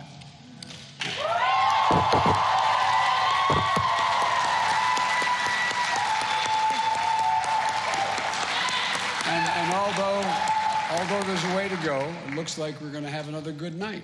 Yes, indeed. That is true. With victories in Mississippi, Missouri, Michigan, and we're waiting to hear from North Dakota, Idaho, and Washington State. As I said from the beginning, this election is one that has character on the ballot. The character of the candidates, the character of the nation is on the ballot. It's more than a comeback, in my view, our campaign. It's a comeback for the soul of this nation. This campaign is taking off, and I believe we're going to do well from this point on. Yeah, Joe said Missouri, and he's not from Missouri, so maybe it's not so offensive. By the way, thank you to Turkey, Bacon, and Cheese for gifting 20 subs and getting us to Hype Train Level 5. Also, Chloe Vossi participating, Astro Knight, and Izzy Wicked. Sign up, volunteer, and contribute if you can. We need you. We want you. And there's a place in our campaign for each of you. And I want to thank Bernie Sanders and his supporters for their tireless energy and their passion. We share a common goal. This is like a wrap-up speech for Bernie that we'll Biden defeat is Donald giving. Trump. We'll defeat him together. We're going to bring this nation together. We're regenerating a Democratic base, the Democratic Party, the African-American community, high school educated folks like the ones I grew up with in Claymont, not far from here. In my old neighborhood, labor, suburban women, veterans, firefighters, union members, and so many more. People of every economic station. The poor who are struggling, and they are struggling in this environment. The middle class who worries about whether or not they're going to be able to hang on and stay there, maintain their economic security. They're the reason Jill and I got involved in this campaign in the first place. And they're the reason why I became a Democrat so long ago. And I can't tell you, I really mean this from the bottom of my heart, I can't tell you how much I appreciate the confidence they've shown in me thus far and the way they turned out to vote for me. In my first campaign, when I was a kid, a long time ago, I had a billboard that said one thing on it. Had a picture of my wife and children, and it said, "For all our families." That's all it was, for all our families. That included Democratic families, families of independent voters, Republican families, everyone of every stripe, for all our families. And look, that's what we were able to accomplish in South Carolina. That's what we did on Super Tuesday. And it appears, although it's a little premature, it appears that's what we're able to do tonight.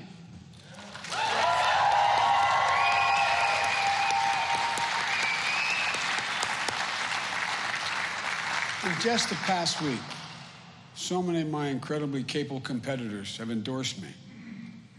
Mayor Pete Buttigieg, Amy Klobuchar, Beto O'Rourke, Mike Bloomberg, Cory Booker, and Kamala Harris.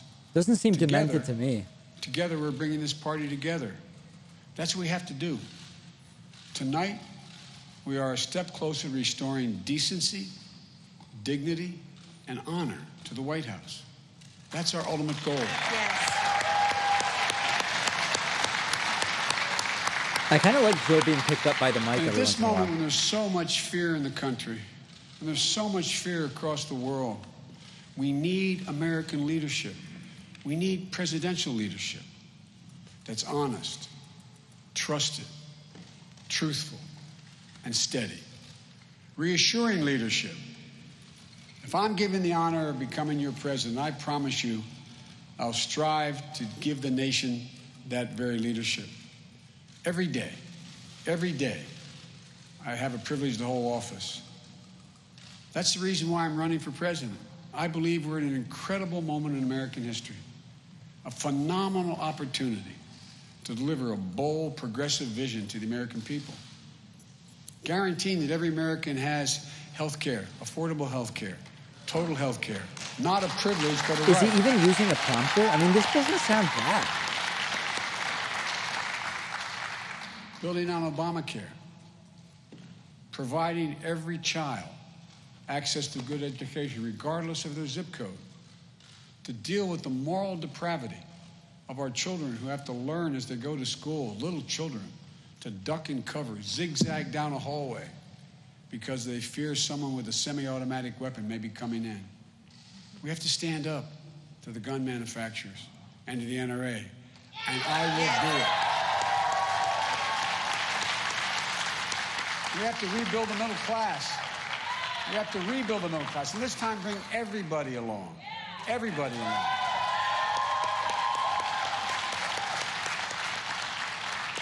And my fellow Americans, we have to once again lead the world.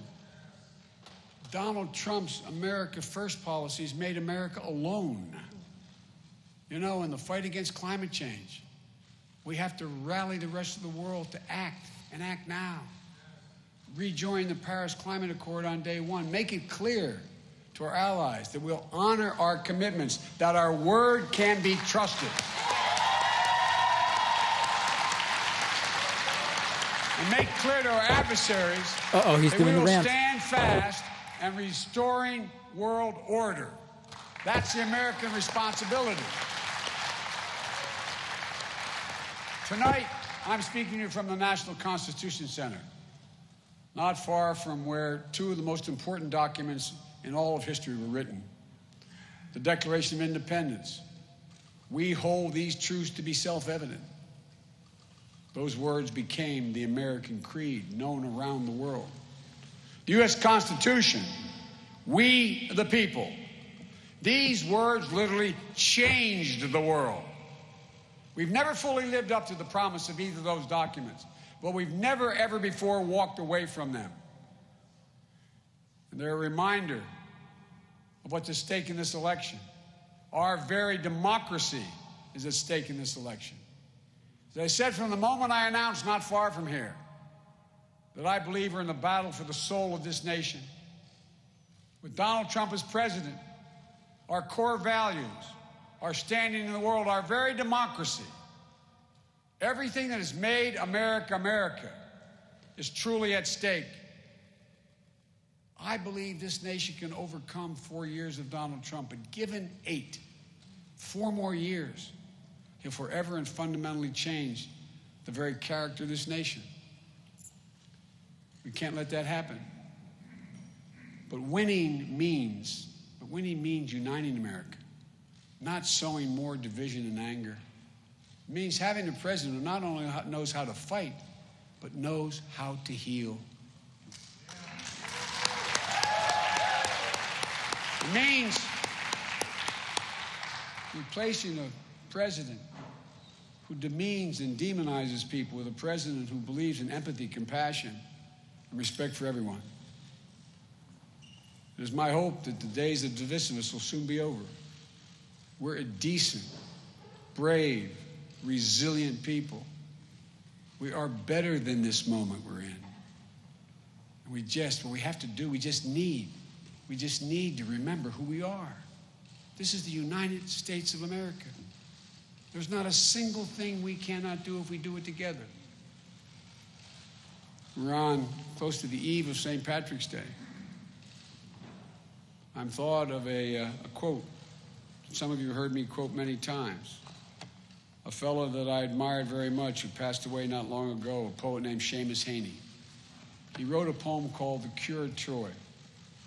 And here's what he said in one stanza. He said, history teaches us not to hope on this side of the grave, but then, once in a lifetime, that longed-for tidal wave of justice rises up, and hope and history rhymes.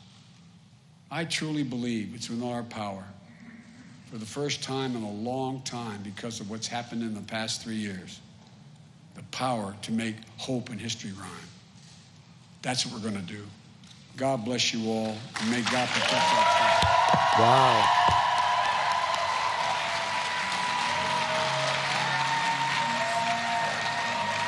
What a night.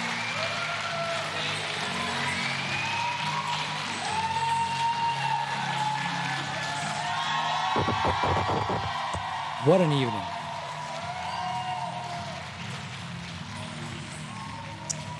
Joe Biden and his wife, Dr. Jill Biden, addressing a small group of supporters in Philadelphia.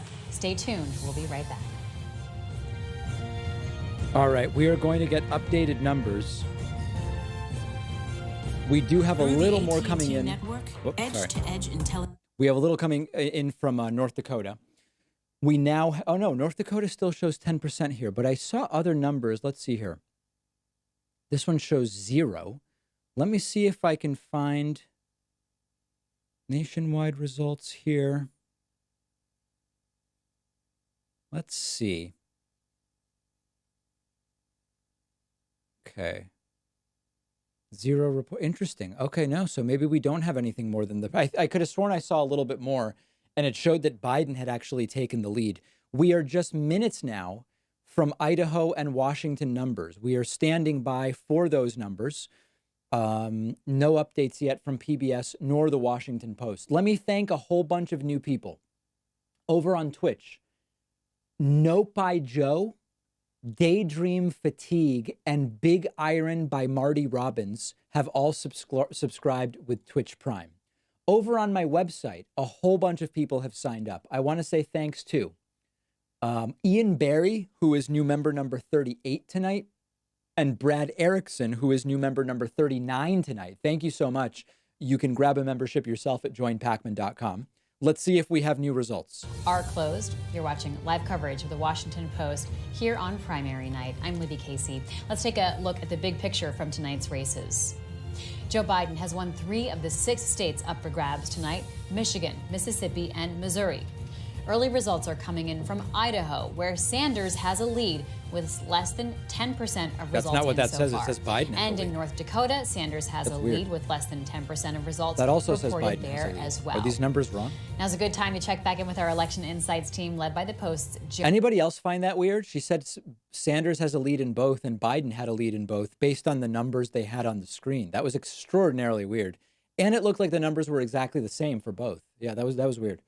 Very odd. Very, very odd.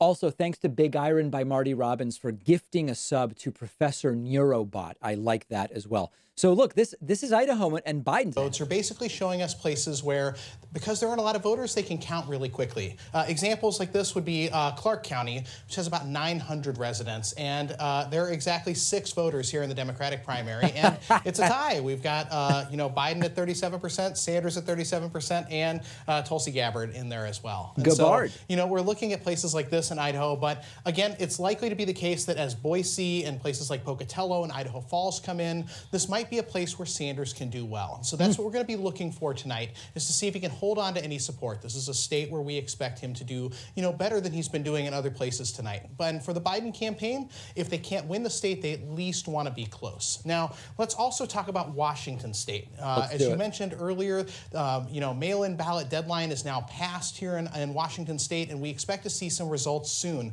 This is one of those states where we expect to see, the Sanders campaign.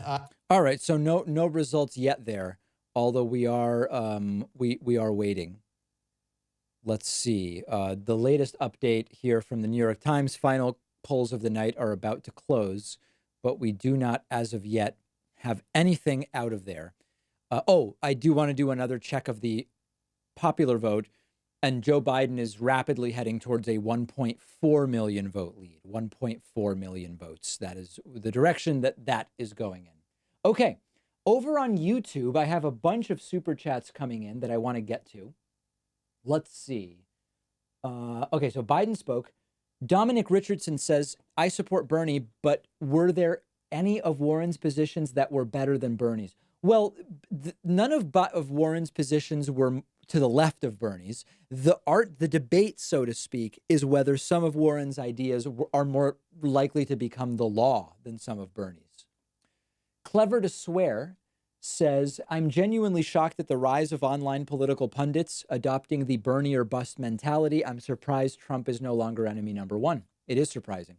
Ryan Henry Dean says, Biden should give calm speeches. It's more powerful. Agree. Cat Purple says, Biden is Hillary 2.0 or Trump 2.5. We'll do everything Trump or Hillary, but with sad, demented Uncle Joe charisma. What is the difference between Biden or Trump on politics? Obviously, Biden can't use Twitter. Listen, I just put a tweet out about this, and if you guys agree with me, I would like you to retweet this, okay?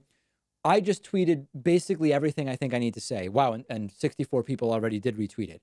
I said, so listen, there's no doubt that Biden isn't a progressive, but I want him, not Trump, choosing Ruth Bader Ginsburg replacement.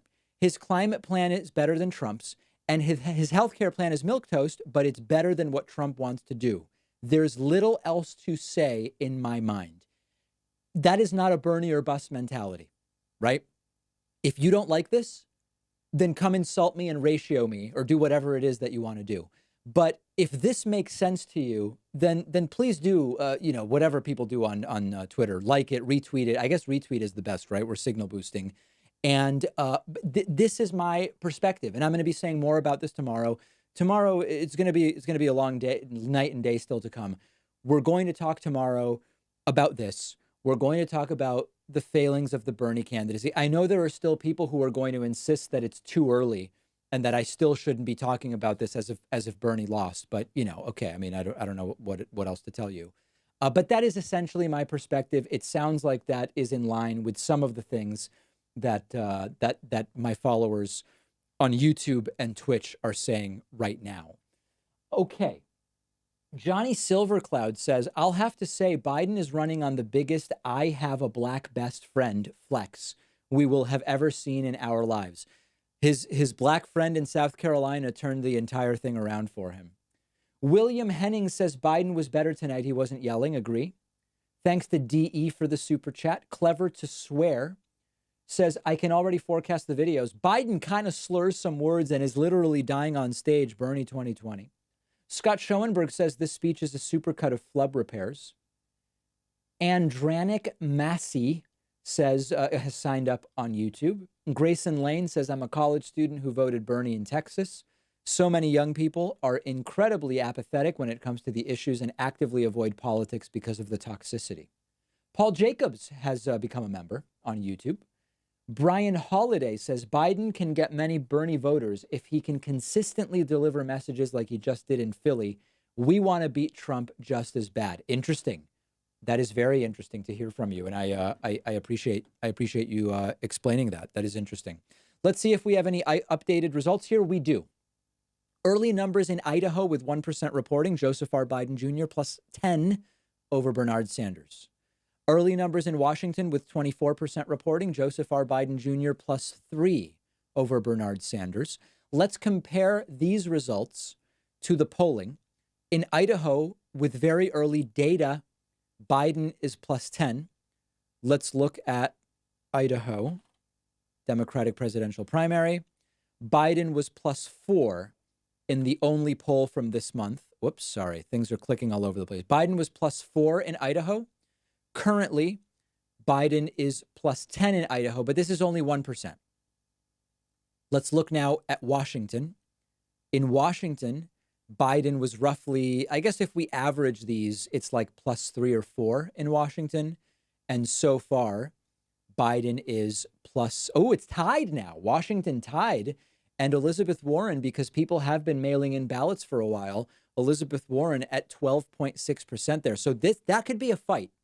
If Bernie is going to do well anywhere tonight, I mean, North Dakota, okay, North Dakota has almost no delegates. Maybe Washington is the place where Bernie could end up pulling some very much needed delegates, although it won't change the final equation. I don't believe. Let's listen to our friend Dave Weigel. It's manifested online the last couple days that I think are a bit more frantic and a bit more, I guess, hard to walk back than what we've seen before. You've seen the Sanders campaign was trying, utterly failed so far, to make an issue out of Biden's NAFTA vote, or how in the 90s, like a lot of Democrats, I'm not saying they were right about this, they seem to think they were wrong, but that he was open to some Social Security cuts. He's not any longer. So there are some Sanders voters who think that he just cannot be trusted, some who think if you have a beachhead of left-wing organizing, then you can move him. And Sanders has been moved at other points of the primary. On the Hyde Amendment, it took him about 48 hours to go from a very long-held anti-abortion position to the one the left held. Now, there's some things he's been more resistant on, but if you start to think about where to do this, and I mentioned the online chatter because you've seen more in the last 24 hours of what you see on Fox, frankly, of questioning whether Biden has the acuity, the sharpness to debate Trump, to go against Trump. What you saw in the Biden speech, though, is he has a theory of how to win this election, which is, to be fair, somebody who covered these races, not something that I recognized from my life covering politics. It is, and I bet on how the country is really tired of having to think about the president all the time. And wouldn't it be nice to have somebody who looks like a president in a movie, who comes on when there's a crisis, who can talk about it, but is not constantly holding rallies, not constantly shouting. It seemed kind of risible because the recent experience of Democrats is they lose with Hillary Clinton, who couldn't excite people. They win with Barack Obama, the most exciting orator of his generation. And the Biden bet was incredibly different. It was that people are really tired. When things are bad, they're bad because of the president. When things are good, that cuts against the idea they want a revolution. And that speech kind of epitomizes it. I think that was how it was framed. Was imagine this guy not doing nothing as president, having an agenda, having a progressive agenda, but not in your face at all times. You know, we heard him talk about the coronavirus. We didn't hear brand new information or anything else. It was once again very, very interesting the way that the dynamics of this are shaping up. We are starting to get faster arriving numbers. Bernie Sanders has taken a lead now in Washington with 64% reporting, or it's tied, I guess, actually. Bernie is up by 32 votes, both at 32.8%. That is very interesting. That has reduced Joe Biden's total popular vote lead. It was very quickly heading towards 1.4 million. It has now shrunk a little bit, a little closer to 1.35 million, riding on the backs of these Washington numbers. Meanwhile, North Dakota stuck at 10%. And in Idaho with 4% reporting, Joseph R. Biden Jr. still holding at plus 10. That did not diminish when we went from 1 to 4%. So that is very, very interesting. But these Washington numbers, we are going to be paying extremely close attention to because it's sort of the only thing Bernie has going for him at this point in time. There is very little else to be said for Bernie Sanders really tonight. Okay, Super Chat's coming in. Let's see here. Morph Kogan says, why do you not show negative emotion for Bernie's failure? I have integrated that Bernie has been done like 10 days ago. So it's just not news to me. I know that there's a lot of people who were still thinking that maybe he had a shot. I didn't think Bernie had a shot. When Bernie lost South Carolina by so much, I thought Bernie was done in my head.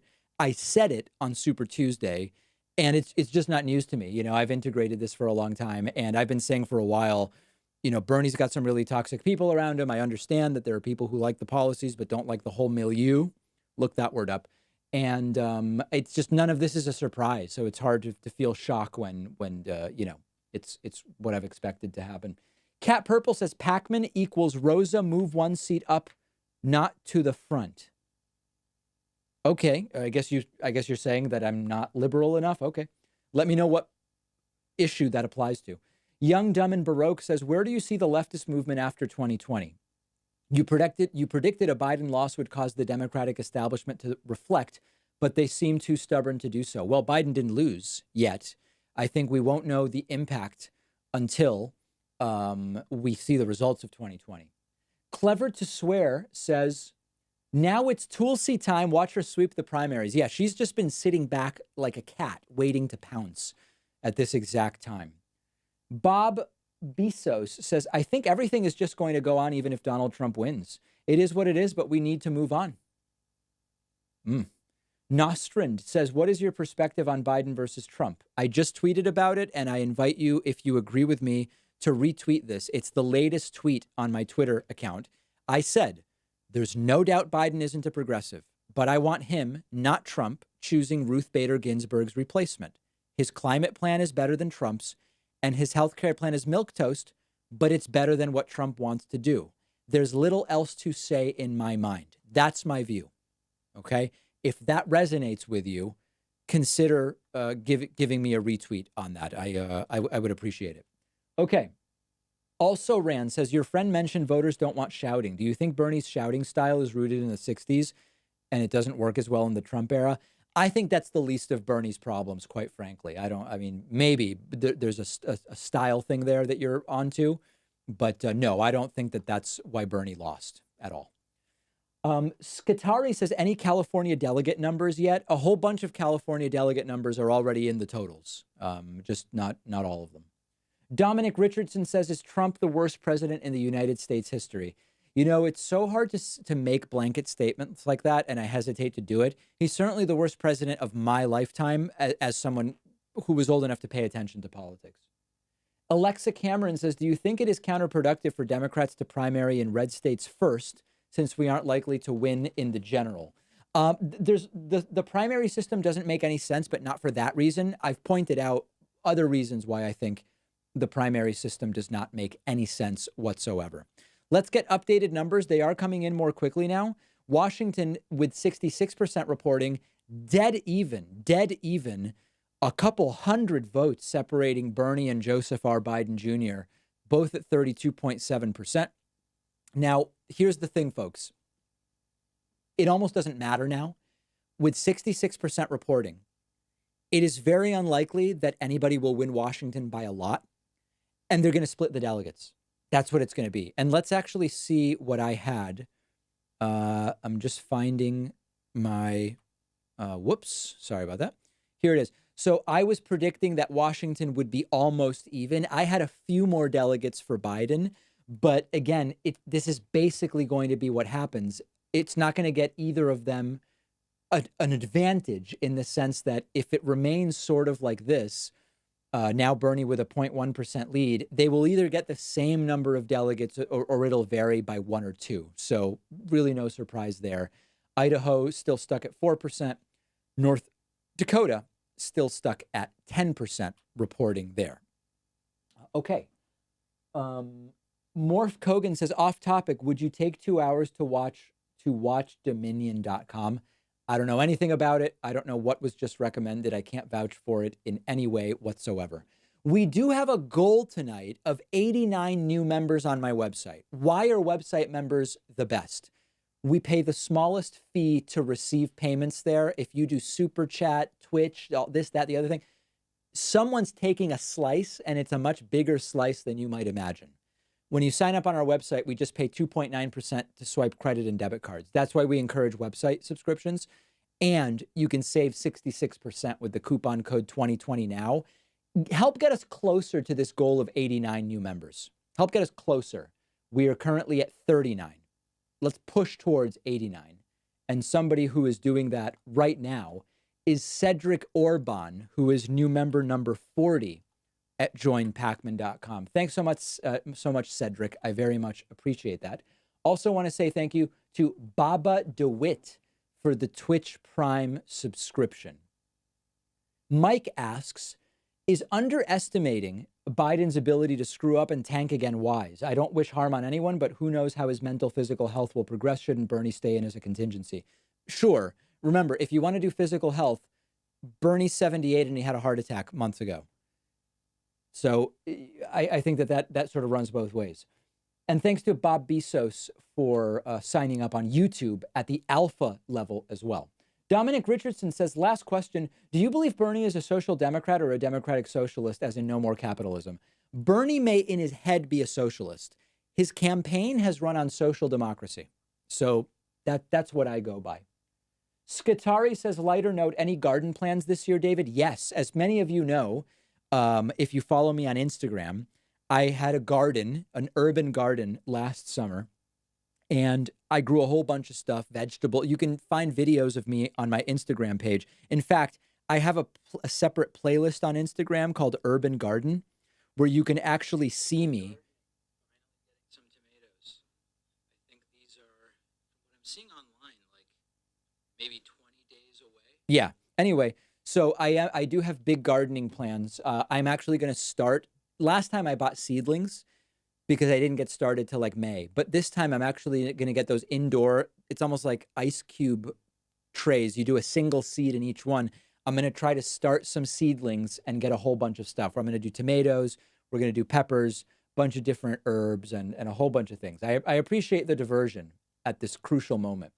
Let me say thank you and welcome to Antoine Baldassari, who is new member number 41 tonight at joinpacman.com, as we continue to get closer and closer to more results. Still just 10% in North Dakota, 6% now in Idaho with Biden at +8, and still 66% in Washington with Bernie Sanders just in a squeaker, just barely ahead, but ahead. Likely to share a similar number of delegates with Joe Biden if those numbers indeed remain. Let me say welcome to Eelco Brower for signing up on YouTube. Johnny Silvercloud says, hey, Dave, when's the next time you're going to debate a conservative? No idea whatsoever. Maybe soon. Maybe soon. We've done many of those. You can find a lot of them on my YouTube channel. Let me say welcome to Joshua Sievers, who is new member number 42 tonight. Thanks, Joshua. Very much appreciate the support. I also want to say thank you over on Twitch to Where the Hell is Joiner? Where the Hell is Joiner is the latest subscriber there. I am curious what the answers are, what the responses are to my tweet about, listen, I think you have to vote for Biden, essentially, if it's Biden v. Trump. Let's see some of the reactions. I don't care. So that's a Bernie or Buster. David's brain is disintegrating before our eyes. He's not going to be lucid in November. Okay. I won't stand for the DNC when they've stolen the election from Bernie twice in a row. So again, I don't know that that's true. Biden has almost 1.4 million more votes than Bernie. To say that the DNC stole it, people dropped out and endorsed Biden. And to say that that is the DNC stealing it seems misguided to me. I don't think we win anything with that type of thing.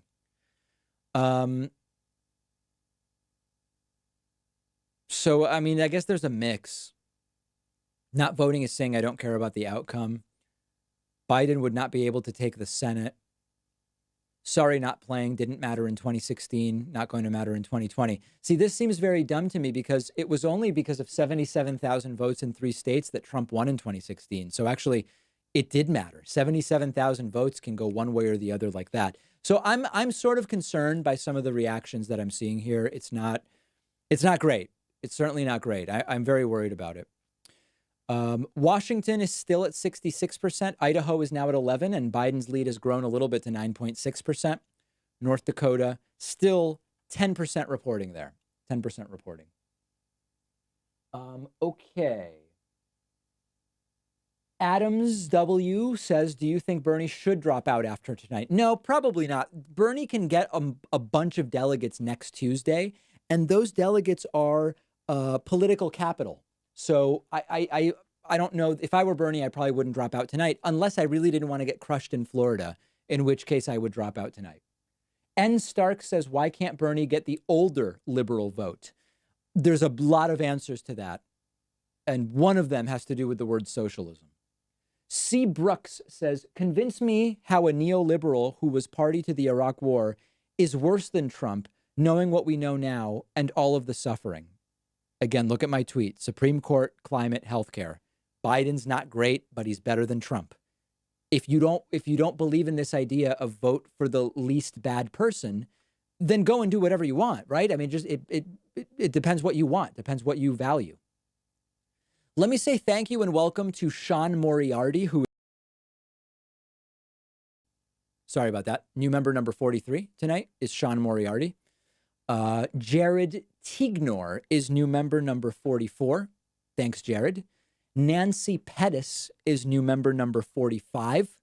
And then Andrew Reinvalt is new member number 46. I'm feeling pretty good about all of those pronunciations. I think all of those went relatively okay. Brad Surdity says no one could pay me to vote for Biden. Okay, that'll help Trump get reelected. It's not invalid to say I would rather it be Trump than Biden. I just disagree with you. It's a gentleman's disagreement. BJ Blitz says if Trump wins reelection, will any real progressive change be upheld because of the Supreme Court? Is that reason enough to vote Biden? I listed that in my tweet, my friends. One of the things I said in what I tweeted 24 minutes ago, which I encourage you to retweet, as wow, 213 retweets is already pretty good. I don't want Trump choosing Ruth Bader Ginsburg's replacement. I want Biden over Trump making that selection. Those are the choices I will have. I want Biden making the pick for a Supreme Court justice that might be on there for, decades potentially. Let's see here. What else? I missed a few others here. Oh, Nostrin says, I liked Bernie, not going to lie, but I will vote for Bernie easily against Trump. I'm guessing you mean Biden. Only a complete defeatist would drop their vote against Biden. Cinema Pigeon says, idea, Biden is Hillary 2.0 is false, since Hillary was especially hated due to decades of built-up hate train. Yet she still won millions in the popular vote. Not wrong. Robert Braun says, the people on Twitter are suffering fresh wounds. Give them 8 months of listening to Trump and they'll come around. Some of them will, not all. The Dude says, could Bernie in 2016 have thrived on a sexist vote? Maybe there really is a huge section of people who just won't vote for a woman. I don't know. 2016 is done. I don't want to relitigate. Miguel Palacios says, good idea for Sanders to run in 2024. No. Clever to Swear says, I'm surprised all the Trump supporters are branding themselves as never Bideners. I have not seen that. Johnny Silvercloud says, you can pay me to vote for Biden. However, Bloomberg, where you at? And N. Stark says, Bernie got 82% of voters 18 to 29. Hashtag crazy. Hashtag crazy. That is crazy. We have continued numbers coming in. Nothing new from North Dakota. Idaho is now up to 15% reporting with Biden plus 7.4. Washington is 67% reporting and still very, very close there. And that may end up too close to call. If it stays this close percentage-wise, they won't be able to call it tonight because of all the ballots that have to be postmarked by today but won't arrive for several days. Let's see. How did we end up with the only candidate that doesn't support legalizing weed? William Henning says, look at Crystal Ball's tweet. Okay, let's see what Crystal tweeted. Crystal Ball says, I don't know which one you want me to look at. Okay. Even though Medicare for All and GND are unpopular, voters chose Biden because they believe they must appease finicky moderates. Progressives and leftists can be endlessly shit on compared to Nazis, called toxic. So I just don't know that I agree. I mean, again, the idea, it's not that people are voting for Biden to appease moderates. The voters are moderates. This is the point. Not everybody is as progressive as me or as you in the Democratic Party. Voters in northern Florida are not as progressive as me who vote in the Democratic Party. Missouri Democratic primary voters are on balance, on average, are not as progressive as me. So I don't believe that this is this is the left, that this is voters voting for the moderate to appease moderates. It's moderates voting for the moderate. That's what it is. And the policy questions, even when you look at something like Medicare for All, if you say to people, should the government provide a basic level of care even if you can't pay for it? Very popular. 70, 75, 78% people say that. When you start going down and say, okay, are you okay with your private insurance being eliminated and being forced onto the government program? Only about 35% of people want that, okay? So it's really important to understand that a lot of the crux of Medicare for All, which is everybody's got to be able to get care, whether they can afford it or not. It's got to be good care. You can't be able to afford the coverage, but then not the deductible. The crux of that, you have huge agreement with. When you get over to something like, if your plan was simply taken away and you didn't have the option anymore, it's much less popular. And I think that there's an overestimate here when we say Medicare for All is just popular. It depends what people understand that to mean. Yes, exactly. 70% want Medicare for All and 70% want to keep private insurance. Could not say it better myself. Absolutely. Okay. Let me see here. Cat Purple says, your tweet response isn't great because your premise is just incrementalism. Hillary, explain how Trump is actually different than Trump. Tim Kaine, can you remind me again who Obama for the Supreme Court was a pro-corporate judge? I don't know what you're talking about, Cat Purple. I'm sorry. Rory Drew says, might be way early to ask this question, but who would be the best progressive candidate to run in 24? Yeah, way too early. I have no idea. Stupid Jerk says, what are your views on Joe Biden and TPP? We widely on record, I was against TPP in total, although I thought that there were some minor things in TPP that would make sense either standalone or as part of some other agreement potentially. Will you use your info? Oh, sorry, I skipped one. Jeff the God of Biscuits says, Bernie was doomed when he banked on the demographic that's least reliable at the polls and least educated about intra-party politics, young people. BJ Blitz says, will you use your influence to help Joe beat Trump? I will try. Samuel Kathungu says, as a moderate Democrat, I can tell you part of it is the idea amongst Democrats that Bernie isn't even a real Democrat. I don't know how much that's a factor. I don't care about something like that. I'm not even a Democrat. So that's not an issue for me. Alex Lavanier is new member number 47 tonight. Thank you very much, Alex. I appreciate that. Let's look at the vote counts at this point in time. Still stuck at 10% in North Dakota. With 17% reporting in Idaho, Biden is now +8. And with 66 still in Washington, it is almost a dead heat. So that is actually going to wrap my coverage tonight. It is unlikely we will learn the results of Washington tonight. The other two don't really matter. So we are going to start bright and early tomorrow with analysis, follow-up, and the discussion of what comes next. I really appreciate everybody who joined me tonight. And we will be back again 1 week from tonight with Florida